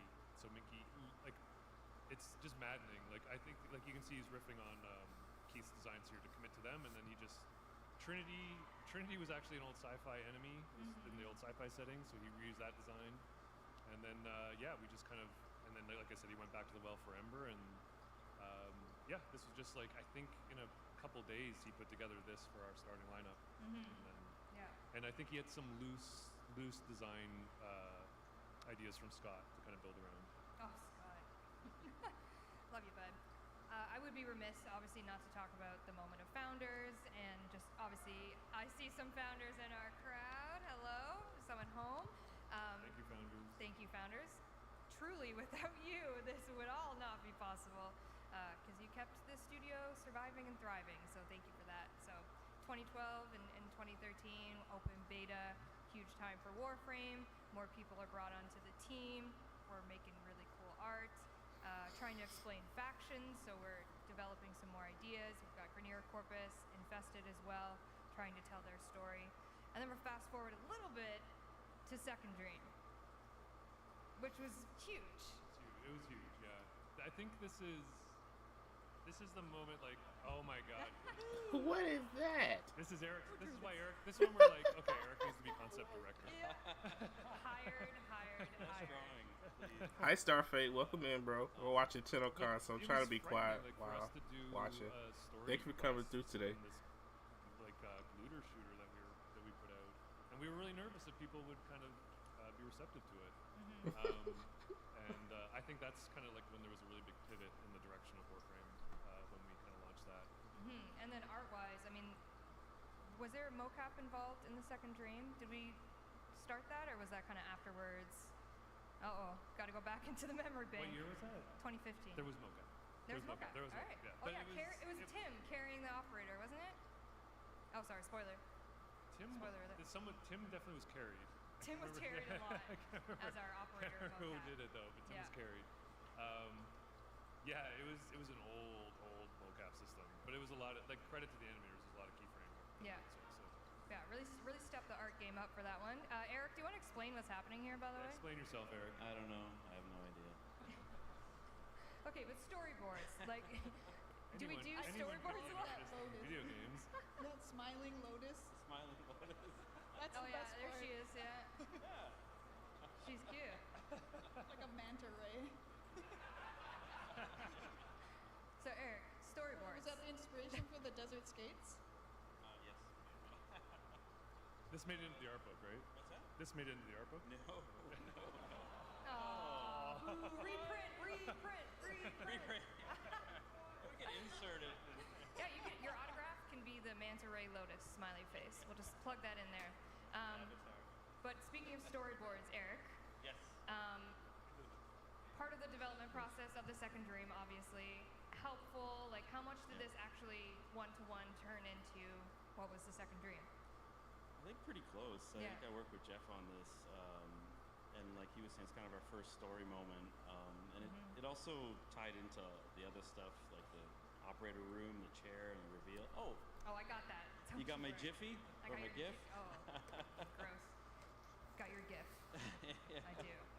So I presented this to Steve many years ago, and he liked this idea, and This was the nursery idea. yeah. And I think for the most part it kind of stuck to. We animated it very close to Yeah. this, yeah. And then the actual pod design, the modelers, and those guys did a great job. The one-to-one, the design of it's amazing. And then when you see it all put together with the great storyboards I did, it just turned out really well. It was a really special moment for myself. So, and the music. Everything. Almost makes me cry every time I see it. Oh, don't cry. I won't. In a good way, right? Good way, good way. good cry. Good yeah, cry. not like. Yeah, who here remembers their second dream experience? Do you remember it? Oh, look at all those hands. It was a moment. It was a moment. I wasn't even working here yet. Like, But I you had a enjoyed that moment. as a fan. Yeah. Yeah. And I also got the bug where you hold the operator as a gun. That was heartbreaking. That was heartbreaking. Yeah. We Yo. worked so hard, and then Yo. the operator like a gun. Yeah. There was a lot of also face morphing issues with the operator. You know, beautiful child to behold. They were beautiful. Oh, absolutely beautiful. And then obviously, Second Dream is telling a lot about the Stalker and giving him a little bit some lore and some story. I snuck this slide in here because I wanted to let you know that the Stalker's story is not over. We do have some plans for a little bit of more Stalker lore, perhaps next year. So. Okay. I'm gonna have to talk to you about that. Oh. I didn't touch Stalker initially. I'm not sure who did. Who did Stalker? It was Mickey. Cool, cool. Of course, of course. Anyways, lots of, if you're interested in Stalker, more to come on his story. We're going to fast forward a little bit to 2017, which actually happened in this very room with the Plains of Eidolon reveal at Tenno Live. Pyra was here, Fashion Frame was here. Big moment over there. I remember it. Oops, sorry. Keith, lovely concepts. This is sort of grounded for me. Yeah. Yeah. So this is we got basically the Orokin structures, and we got the Ostron that scavenged them. And I decided, you know, these structures are still looking pretty good, pretty pristine. They're ancient. They're alive, and that's the valuable stuff in them. So the Ostron basically make their living like whalers, picking apart these ancient structures, which is sort of in keeping with real history in the sense of a lot of the stone gets reappropriated by following civilizations, and in this case, it's got a certain different vibe. And I think for that one, this would be what I would call like an unclench concept. This is a moment where it's like, okay, this is going to be okay. We see beautiful in a together. meat building sort of way. Yeah, exactly. It's one of those moments where like I'll define what unclench means for the audience. If we need to. Like I remember we were just kind of trying to get over the hump of figuring out the kind of like what are we going to center around the idea of the Ostrons, and it was like working with Keith, and he just kind of threw this giant boulder into the lake, and it was just too unique not to commit to it. So. And the animation on the blubber, just impeccable. It's always a thrill seeing what they do with these things. Yeah. Who had to do the research on that? I don't want to see any Google search history for the meat wall. Eric, we have a lovely concept by you for This what is Eric redemption time. Yeah, here you go, Eric. Redeem yourself from that storyboard. Back to the storyboards, please. Yeah, this was very cool to do. I know I had this idea of throwing balloons in it and like things floating around, and I remember Steve just lost his mind for that. He was like, "We gotta do that." So that's it. It was a good way to convey scale. What's that? Really well. It was a good way to convey scale. Yeah. Like me and Kaz. Yeah. You're not that much bigger than me. No, of course not. So obviously from concept to reality, this is obviously what we know the plains looks like currently. It's beautiful. We have many inhabitants of the plains, such as the Norg, many fishies to be had. And then as well, like you were saying, the Ostron scavengers, concepting what they're going to look like. So this is a great piece by Raymond to kind of think about what maybe they're going to be. And then weapons. This was our first foray into modular weapons, Kaz. Lucas was very excited about doing modular stuff. There's a lot of things in the game that are modular that are all due to Lucas, and he just had so much fun like taking stuff from like loose drawings. Like this is pretty early on in the process when we get to see these things and then we have to make something too. Just looking off of Keith's early pieces for some of the planning for Cetus, and Lucas was able to just create all these different new shapes based on just those little bits and pieces, and he's always bringing in a bunch of research from like different world cultures and stuff. So there's some cool shapes in there that are kind of based in history. So it's just really cool. Yeah, it was a really cool time to see not only this, but then obviously when you put them together, they put the tape around it and you're making a new weapon. So the weapons team, incredible job there on that one. And then we move into Fortuna. Again, another Tennocon experience. We love reveals. We have lovely concept art about Orbalis. And I remember the concept art for Orbalis was very, Keith, I know you did a lot of Orbalis concept art and obviously taken inspiration from it. Do you remember kind of that time? Yes, there was a lot of really ridiculous out there ideas too. I had they went through these kind of terraforming seasons, and I was kind of throwing that. That's a whole game we'd have to make, a whole extra game. Different game. But you had these impressions that still worked and ended up following through. So it's amazing to see it kind of flesh out and come alive. And obviously we went inside for Solaris and doing their kind of story and thinking about how are we going to do this inside space with these workers trying to work really hard. And then Keith, like I said, your lovely concepts.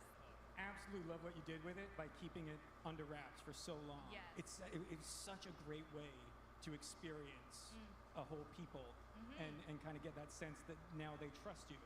To show you who they really are. And that they have this dignity. Yeah. They're not just this, they're victimized, but they're not just victims.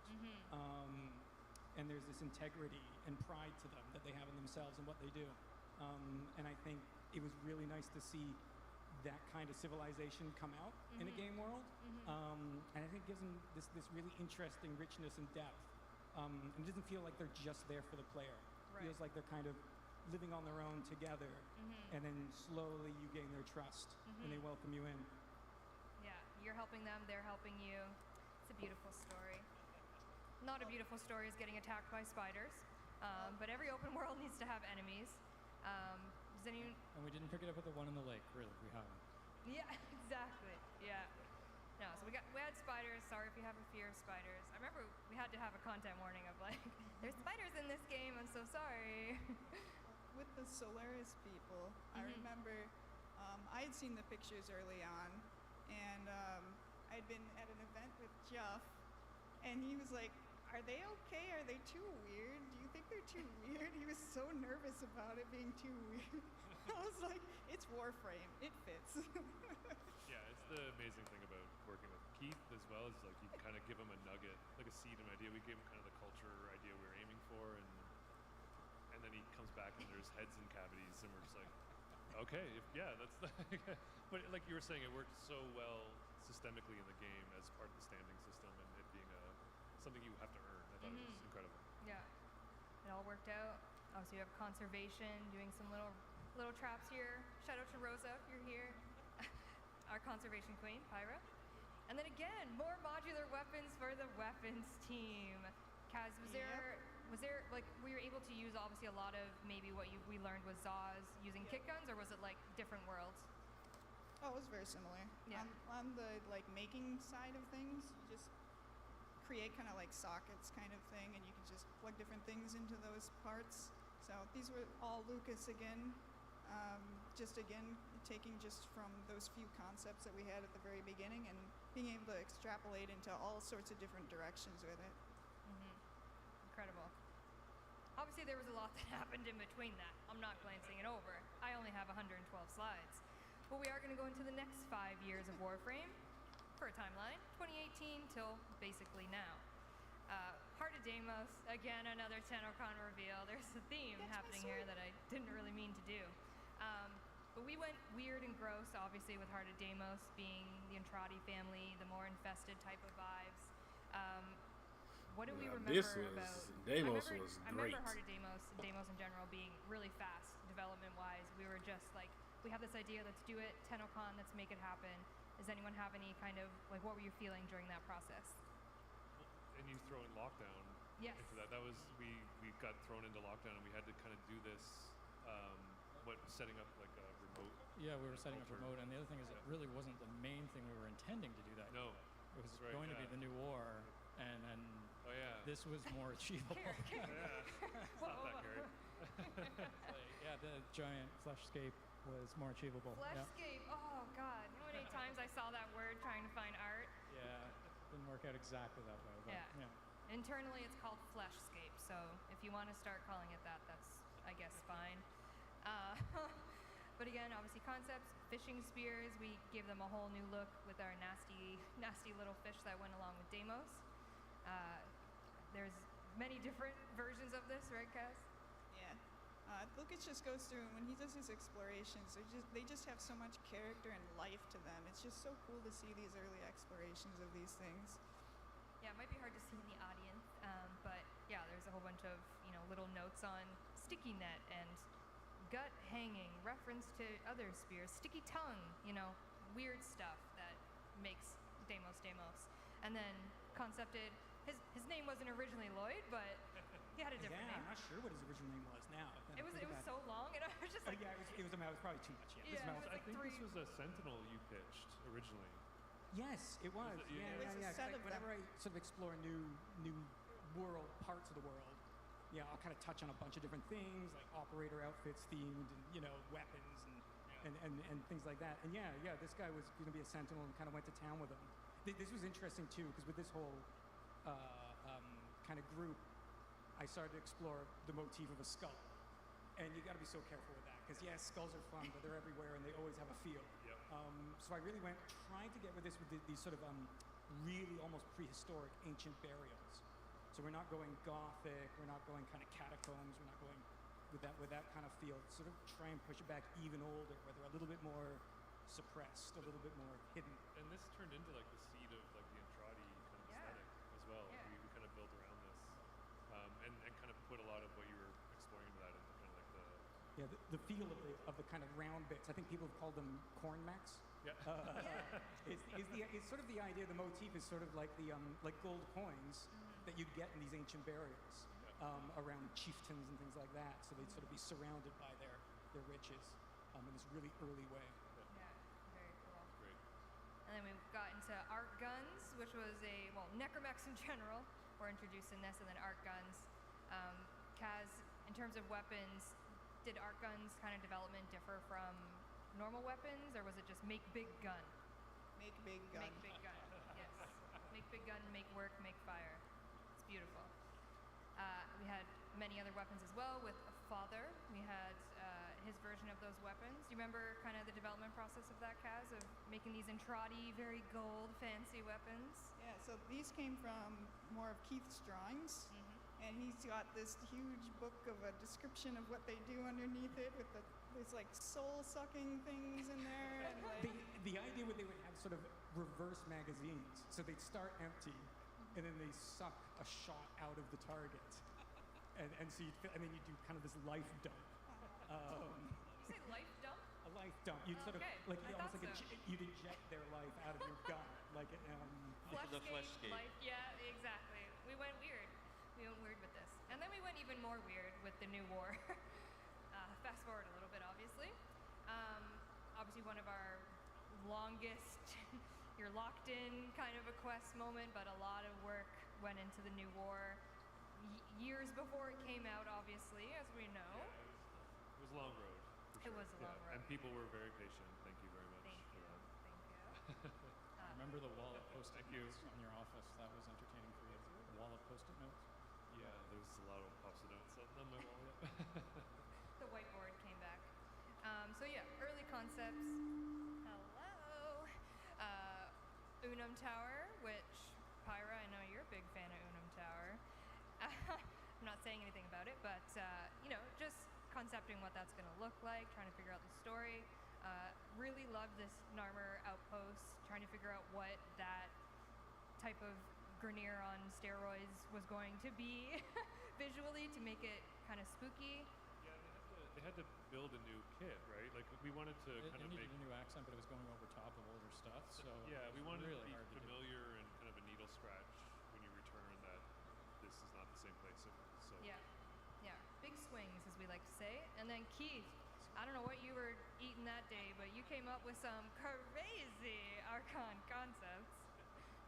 Yeah, the idea was, again, almost playing off of a lot of the modular work we were doing. There was an idea, when you have these little sort of vombolists in this initial idea. Floating heads, like little guys. They have sort of a bandolier of them.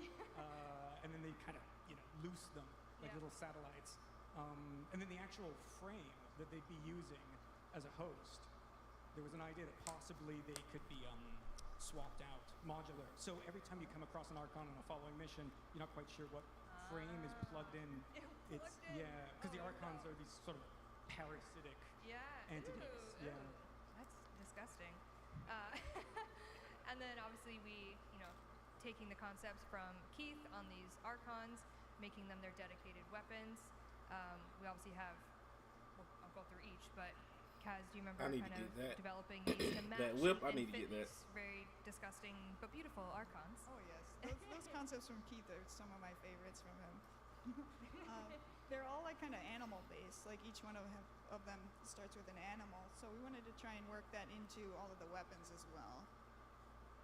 Yeah, they definitely fit with who they are. We got a Mar, which is one of the scary ones that charge after you, and then concepting the choice screen, Eric. These are interesting. I just stole Keith's art. I hate the owl. Thanks, Keith. Yeah, Not the art. When I was going through this archive, But there was the a lot fight of sequence, different I hate it. versions of it. You had a version where it was like almost floating on the sky and like it varied, space, and then it came into this, and then it became what it is. What was the kind of thought process there of like how you wanted that to look in the end? I got art directed to where it is now, but back then it was they wanted kind of a select screen, and so I was coming up with all these different ideas, stealing Keith's art, of course. But just putting it in, for ideas only and stuff. And I just got whittled down to this really boring selection screen now. So no, I'm just joking. Rude. And then obviously New War, there was a little bit of what we call man in the wall. Little teases here and there. I won't spoil too much, I guess. maybe not. But anybody want to say anything about trying to incorporate man in the wall into the New War? We knew where we were going, so we just wanted to man in the wall. What we're going to be revealed. I'm trying to remember. Like, are we getting to the man in the wall concept? Is that I totally looked at the flow before. No. Because Keith did a crazy one. Yeah. Keith of course designed Wally. And I'm trying to think what year was that though? Like That was ages ago. That might have been 4 years ago. Yeah. 5 years ago. 4 years ago. So we knew we were getting there like for about that long ago, and we just wanted to start planting the seeds. And The key thing about the man on the wall, I find, is that he's still a mystery. Don't worry, it's not a reveal. We're not seeing an answer to him. There's a layering that's underway with him. So try to be sneaky about it, Yeah. We tried, and then we went Angels of the Zeramin and went real crazy.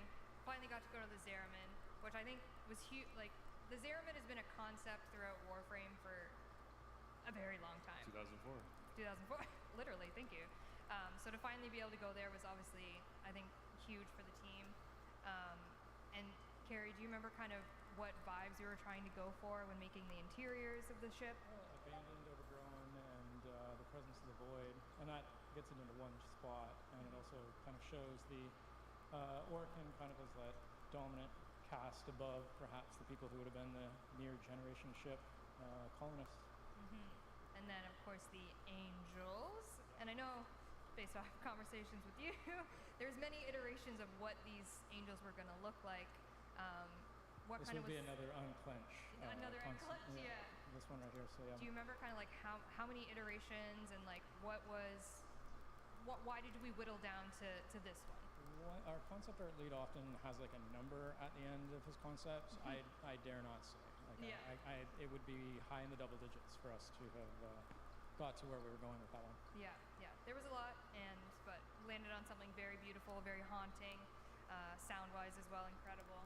And then we have some characters that we introduced into the Zeramin. I wasn't really expecting us to be able to actually put like the little black glasses on that when we were first doing it, but that worked out really well. I like that touch. I like it. We have our crew, our lovely crew, and the early concepts of what they look like from the Kamiki brothers. It was really cool to see, and again, almost one-to-one with how they came out in the game, which was interesting. And then we went into Incarnans, right, Kaz? Oh, yes. Oh, tell me all about it. What do we have here with us today? Interesting of you to ask me about this. Oh, we gotta be There we careful. go. There we go. Put the safety on. Yeah, this is my favorite gun. Ah, there you go. She does not want you to hold the prop there. Yeah, No. don't touch my gun. Yeah. So this was a team effort. We had with it 5 total incarnins that we came up with, and of course they've got the void form, so that's technically it's 10. So you know, I designed 3 of them, and Nikita designed and created the other 2.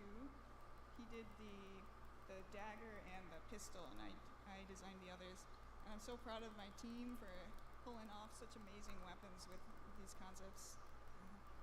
This is the only one that I claimed this one for myself. I'm like, I'm going to be selfish about one.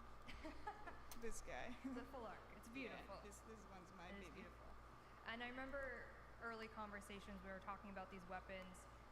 They take attributes of the wood from the trees that are in the Zeraman tile set. Do you remember any kind of for direction for that? Was there a different way you wanted to go, or was like, yes, trees, love to incorporate that?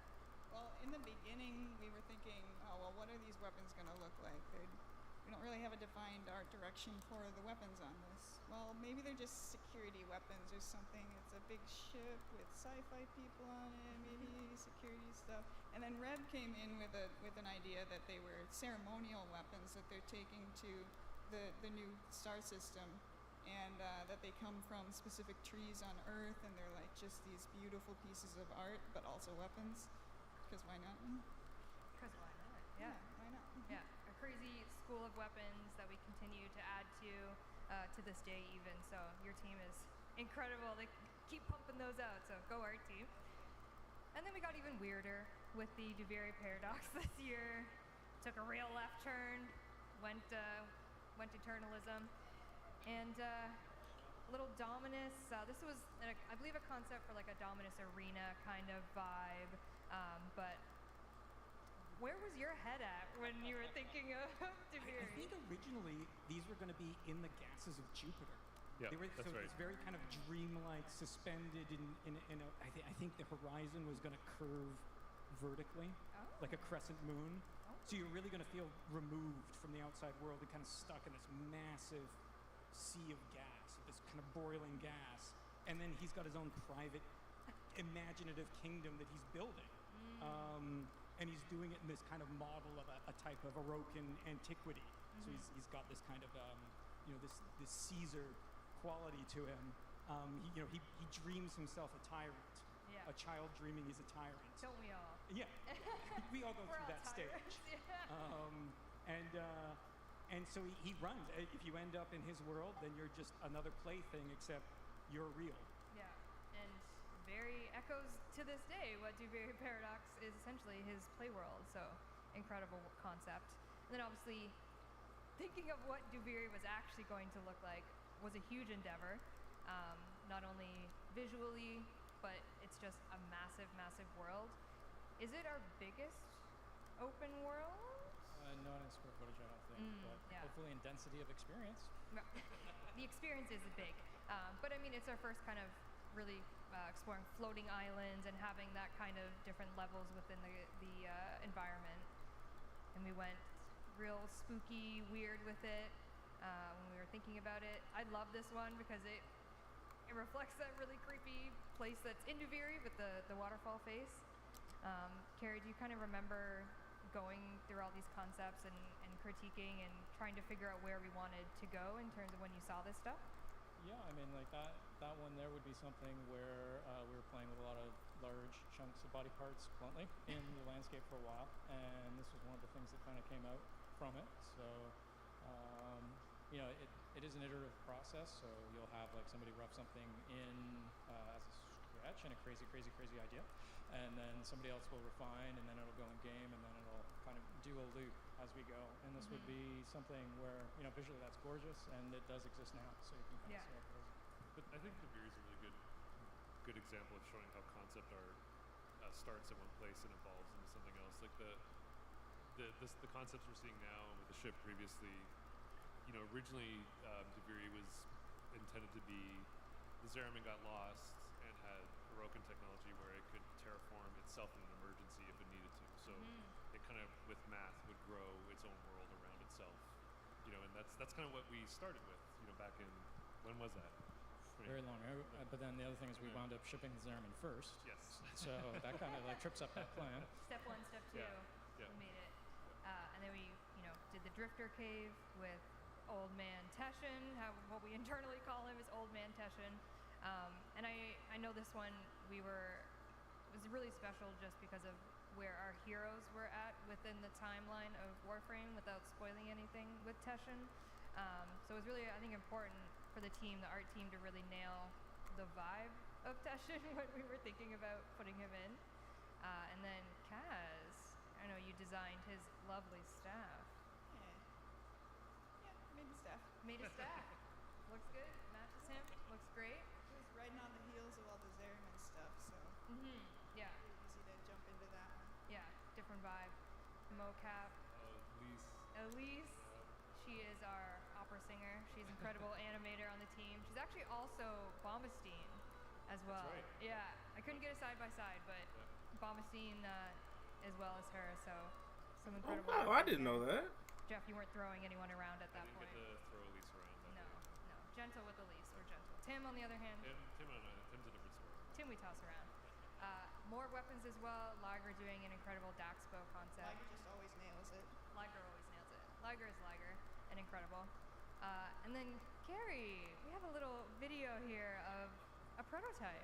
A very, very early version of the Bury, and it's kind of like probably one of our biggest success stories because we wound up stopping trying to make it at that point, and we went and did the new war instead. So quite a lot of stuff went into this. Team came together and knocked this out right after Deimos came out, just to kind of see what we were going to do next. And obviously a lot of rough edges at a time like this, but don't look at the flying. Don't look at it. Things in gray. I've got some other videos that have flight controls that were so unintuitive that I managed to mainly bash into things, even though it was mainly flat. So, you can see a lot of the fractally stuff. We were considering busting apart buildings, and then several people talked me down off of the ledge on that one.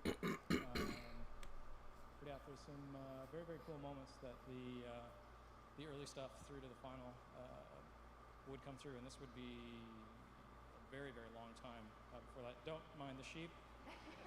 Don't look. But yeah, this is like a really successful early step for us, to be honest with you. Like, you can get a feel for the place. You're walking around. You can understand how things might wind up scaling. It was like the team can kind of buy into it at this point. Yeah, and we would also know how hard it would probably be to do the way that we would like to do it.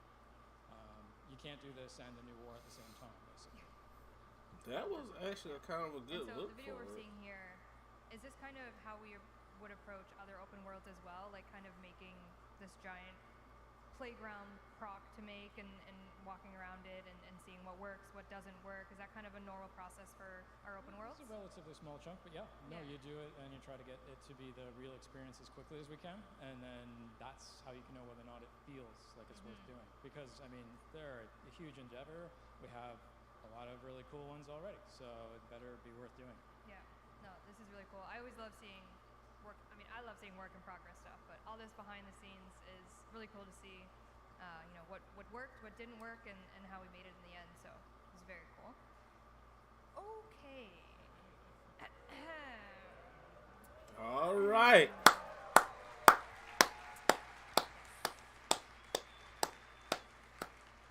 All right. When we last left our heroes, I don't know where I was going with that. Future of Warframe. We're here. Very Paradox is live, obviously. What's next for Warframe? The things we're going to show you in this section, some of it you may recognize, a lot of it you will not, and we're going to be very vague about it because you'll learn very soon what it is. And the first thing I did want to talk about, which you will recognize because they will be going live today, are our heirloom collections. Yes. Those look amazing. Amazing. And these are very special to the team team because for many reasons. One of them being is that Minky came back and he concepted these designs for us. He did a Has some magnificent really cool job. Early whips of Minky for the Frost heirloom and kind of the direction that he was trying to go with that. Oh my So god. cool. Different versions. And then we have the Meg heirloom concept as well. Trying to figure out Meg, oh what's gonna my end up. god. A couple different shapes going on.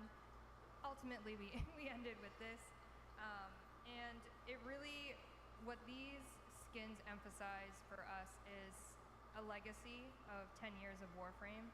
And again, really special that Minky came back and concepted these for us. And one of the things that I want to note here involving in this collection is a brand new attachment. So if you'll notice on the top of their heads, you know, Frost has his little spikies, Meg has her little squiggles. Sorry, Minky, that was a terrible description of your art. But for a very, very long time, the community has wanted halos. So we have made what we're calling Signas, and they're a brand new cosmetic attachment in a style of a halo. So they're going to be coming with the heirlooms. They'll have their respective ones. You know, fashion frame as you will. We love Let's halo. go. Yo, that Frost look badass, man. I'm finna start playing Frost again. Today at 2 p.m. Yes, I know they did leak, but Hey! it's live at 2 p.m. You can check out everything the pack contains and all of that, and really celebrate 10 years of Warframe. They are going to be, you know what? I'm going to save that for 10 Live. Anyways, moving on. Another new thing coming, not coming today at 2 p.m. We're doing another Warframe. Sorry. Oh. We're doing another Warframe, of course. Okay. We're all about numbers. 10 years of Warframe, 30 years of DE. 54th Warframe. The gay? This is Dagoth. The goth? And this is, of course, Keith Thompson art. Whoa. Yeah, the motif of the headless coming back again. Yes. Ever since I was little, you gotta play being the headless horseman and things like that. So we've got, Dagoth here, who also has a distinctive executioner's sort of bearded axe. This looks like an possibly Ether is Reaper connected sword. to why he looks that way. I guess we'll find out. Well, actually, someone in a different game stole that axe. I'm looking at Soulframe. They stole the axe from us. I couldn't use this on this. Okay. She is gonna have a different weapon. First, a beautiful. Oh, in-game she look at okay. What she's looking like right now as we continue developing her. Shout out to obviously Keith for the concept, model Mike, beautiful job. And yeah, she's giving very Goth. headless horseman Yeah, vibes. goth. I That looks love, good. Love. That looks good. And as per usual on these art panels, we usually reveal our next Prime Warframe. Oh. Okay, it was recently Wisp. Guesses. Yes, Gauss. I heard Grendel. Oh! Okay. So Grendel Prime will be our next shiny boy. That's right. In the family of That's primes. right, yeah. And he's big. He's thick. THICC. Carrie, I know in terms of art direction, you can kind of see a little bit of boar in his helmet. Can you tell me about kind of that choice to go a little animalistic and maybe some other options we had, or just love it?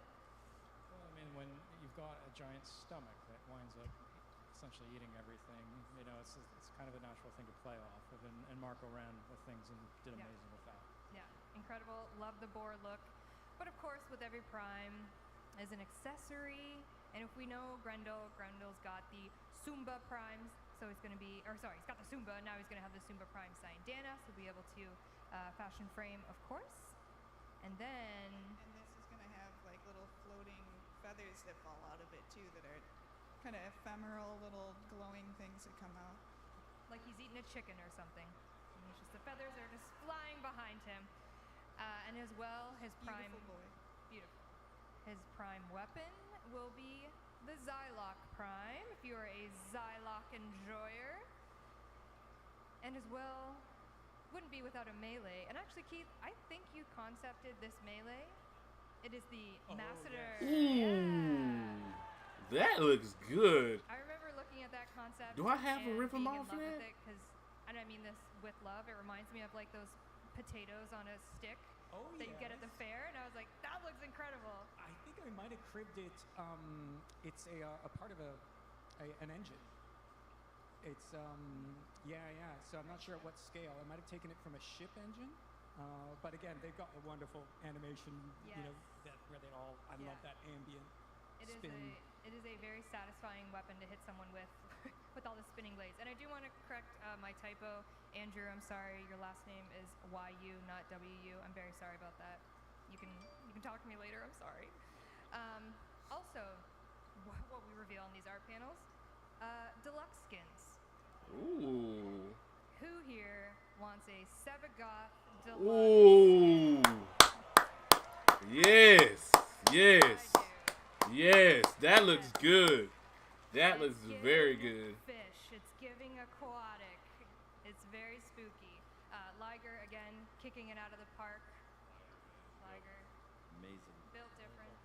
Yeah, the amount of thought that goes in. Built different for real, cause God, that looks good. Fantastic. They're always ready to take feedback and make it perfect, and they are a perfectionist in their own way. And of course, Sevagoth Shadow will have its own little deluxe form, as you saw. So it's just little. That looks amazing. But holy. One deluxe skin when you can have two. Your Rally deluxe skin will be coming as well. A little more. Again, we have an aquatic theme happening, although she is a little water girl herself. That looks okay. That looks pretty okay. Jellyfish inspired. Jellyfish vibe, and trying to project that as a. Yeah, she thick back Love there. that for her. Marilena, of course, will be deluxe alongside that. Can't do that without. I love this. Yeah, it is gross but cute. Love it. All right, it's time for the part of the panel where we give you things with no context. Ready? Ready to be vague? You guys are nervous, aren't you? It's okay. There's a new cat, a new Kavat, perhaps. Okay. Finally. I don't know. Just a new cat. We talked about a certain aesthetic earlier in the. Is it your cat? Is it someone else's cat? Time will tell. Also, a new Void rig. Oh yeah, Necromic. Necromic. Now that does look sick. I smell a theme. There's a theme with these. Yes. A theme with these. Entrati. And another thing I'm very excited to show is a new weapon and a new grip type altogether. What? We ran out of guns to make, so we decided to make books. A grimoire will be coming to Ooh. Warframe at some point. Okay. The vibes, they're similar. They are very similar. This is A the Grimoire? model of it. I don't Gave know. me an excuse Black to Clover? make a skull on a book, Zatch so I Bell? Yep, there you go. Love a little hand. And that's it. That is the Art of Warframe panel. We're not even going to look at that slide. Don't even look at it. Don't look at it. Yep. Going back to the Entrati. Thank you, everyone here, for watching. I hope you enjoyed going through my 112 slide archive of Warframe. Eric, thanks for being here. Kaz, thanks for being here. Jeff, thanks for being here. Carrie, thanks for being here. Keith, thank you for being here. Any parting words? Any words of wisdom? Thank you all. Yeah, 10 more years. 10 more years. Okay, perfect. Yeah, it's amazing. Thanks, you guys. Next up is the Sounds of the System panel. So if you want to have your ears tickled, just hang tight, because they're coming. All right, I'm going to turn this down now. All right, so cosplay contest or cosplay. All right.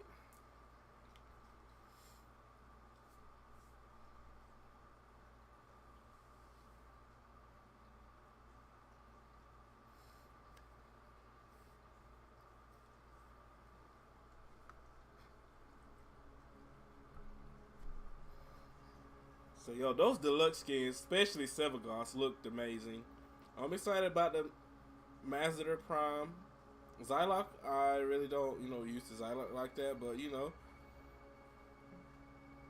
experience, you know, leveling up. Gonna need it. Oh, looks like we're going to, you know, back to Deimos to, you know, the Entrati there, the last panel that we saw. Hey Tenno, it's Helen here from the Warframe community team. I just want to let you know about the free in-game items you can get just for watching Tennocon on Twitch today. The first item you can get is the Gotha Prime Rifle. Watch for 30 consecutive minutes throughout the day and you'll receive this item completely free. Once Tenno Live begins, the drop is going to switch to Gara Prime. Watch for another 30 consecutive minutes and you'll get Gara Prime completely free. If you've already linked your Warframe and Twitch accounts before and received drops, you're all set. There's nothing else you need to do. But for those Tenno who have never linked their accounts before, you should head over to warframe.com/twitch, log into your Warframe account and follow the instructions there. Then you'll be all set too. Thanks Tenno, enjoy the show.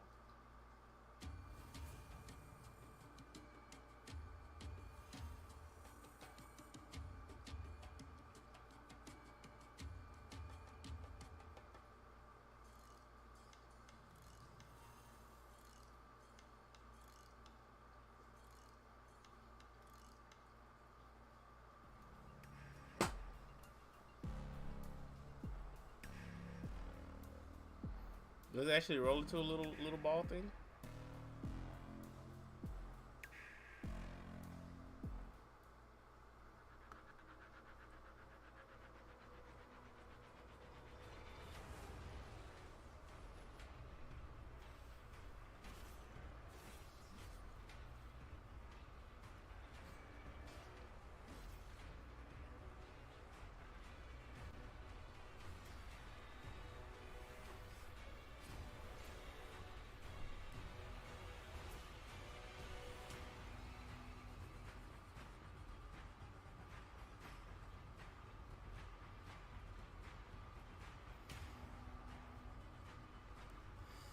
Alright, so I don't know when Tenno Live is going to be. I think Asher is going to stream near when the Tenno Live is going to start.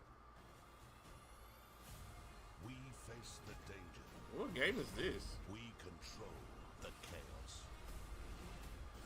We are Wayfinders. Oh, Wayfinder?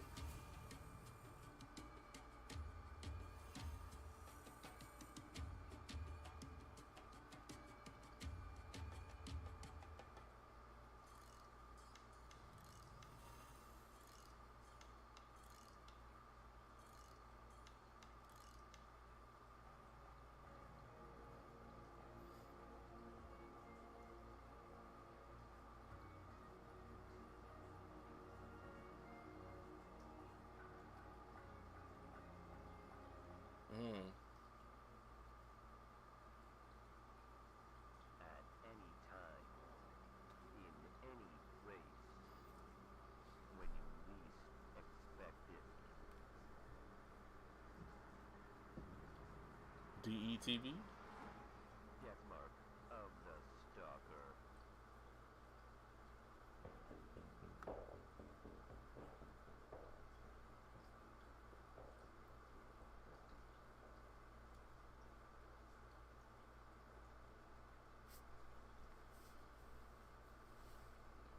Alright, so I'm probably going to end it here until 4:30. Might come back then. Might probably not. But so far, I appreciate everybody that came through and watched, you know, part of Tennocon with me. You know, got some things to do. And, you know, I'll probably be, you know, back and forth until 4:30 p.m. So I hope you guys have a great rest of your Saturday. Much love and take care, everybody. I appreciate those that came through again. And I'll see you guys soon. Thank you guys so much. And happy Tenno out there. You guys have a great day on Warframe. And let's look forward to many more years to, you know, Warframe, you know, continuously growing. I feel like the game could, you know, go on a lot more than, you know, 10 years. I feel like it can.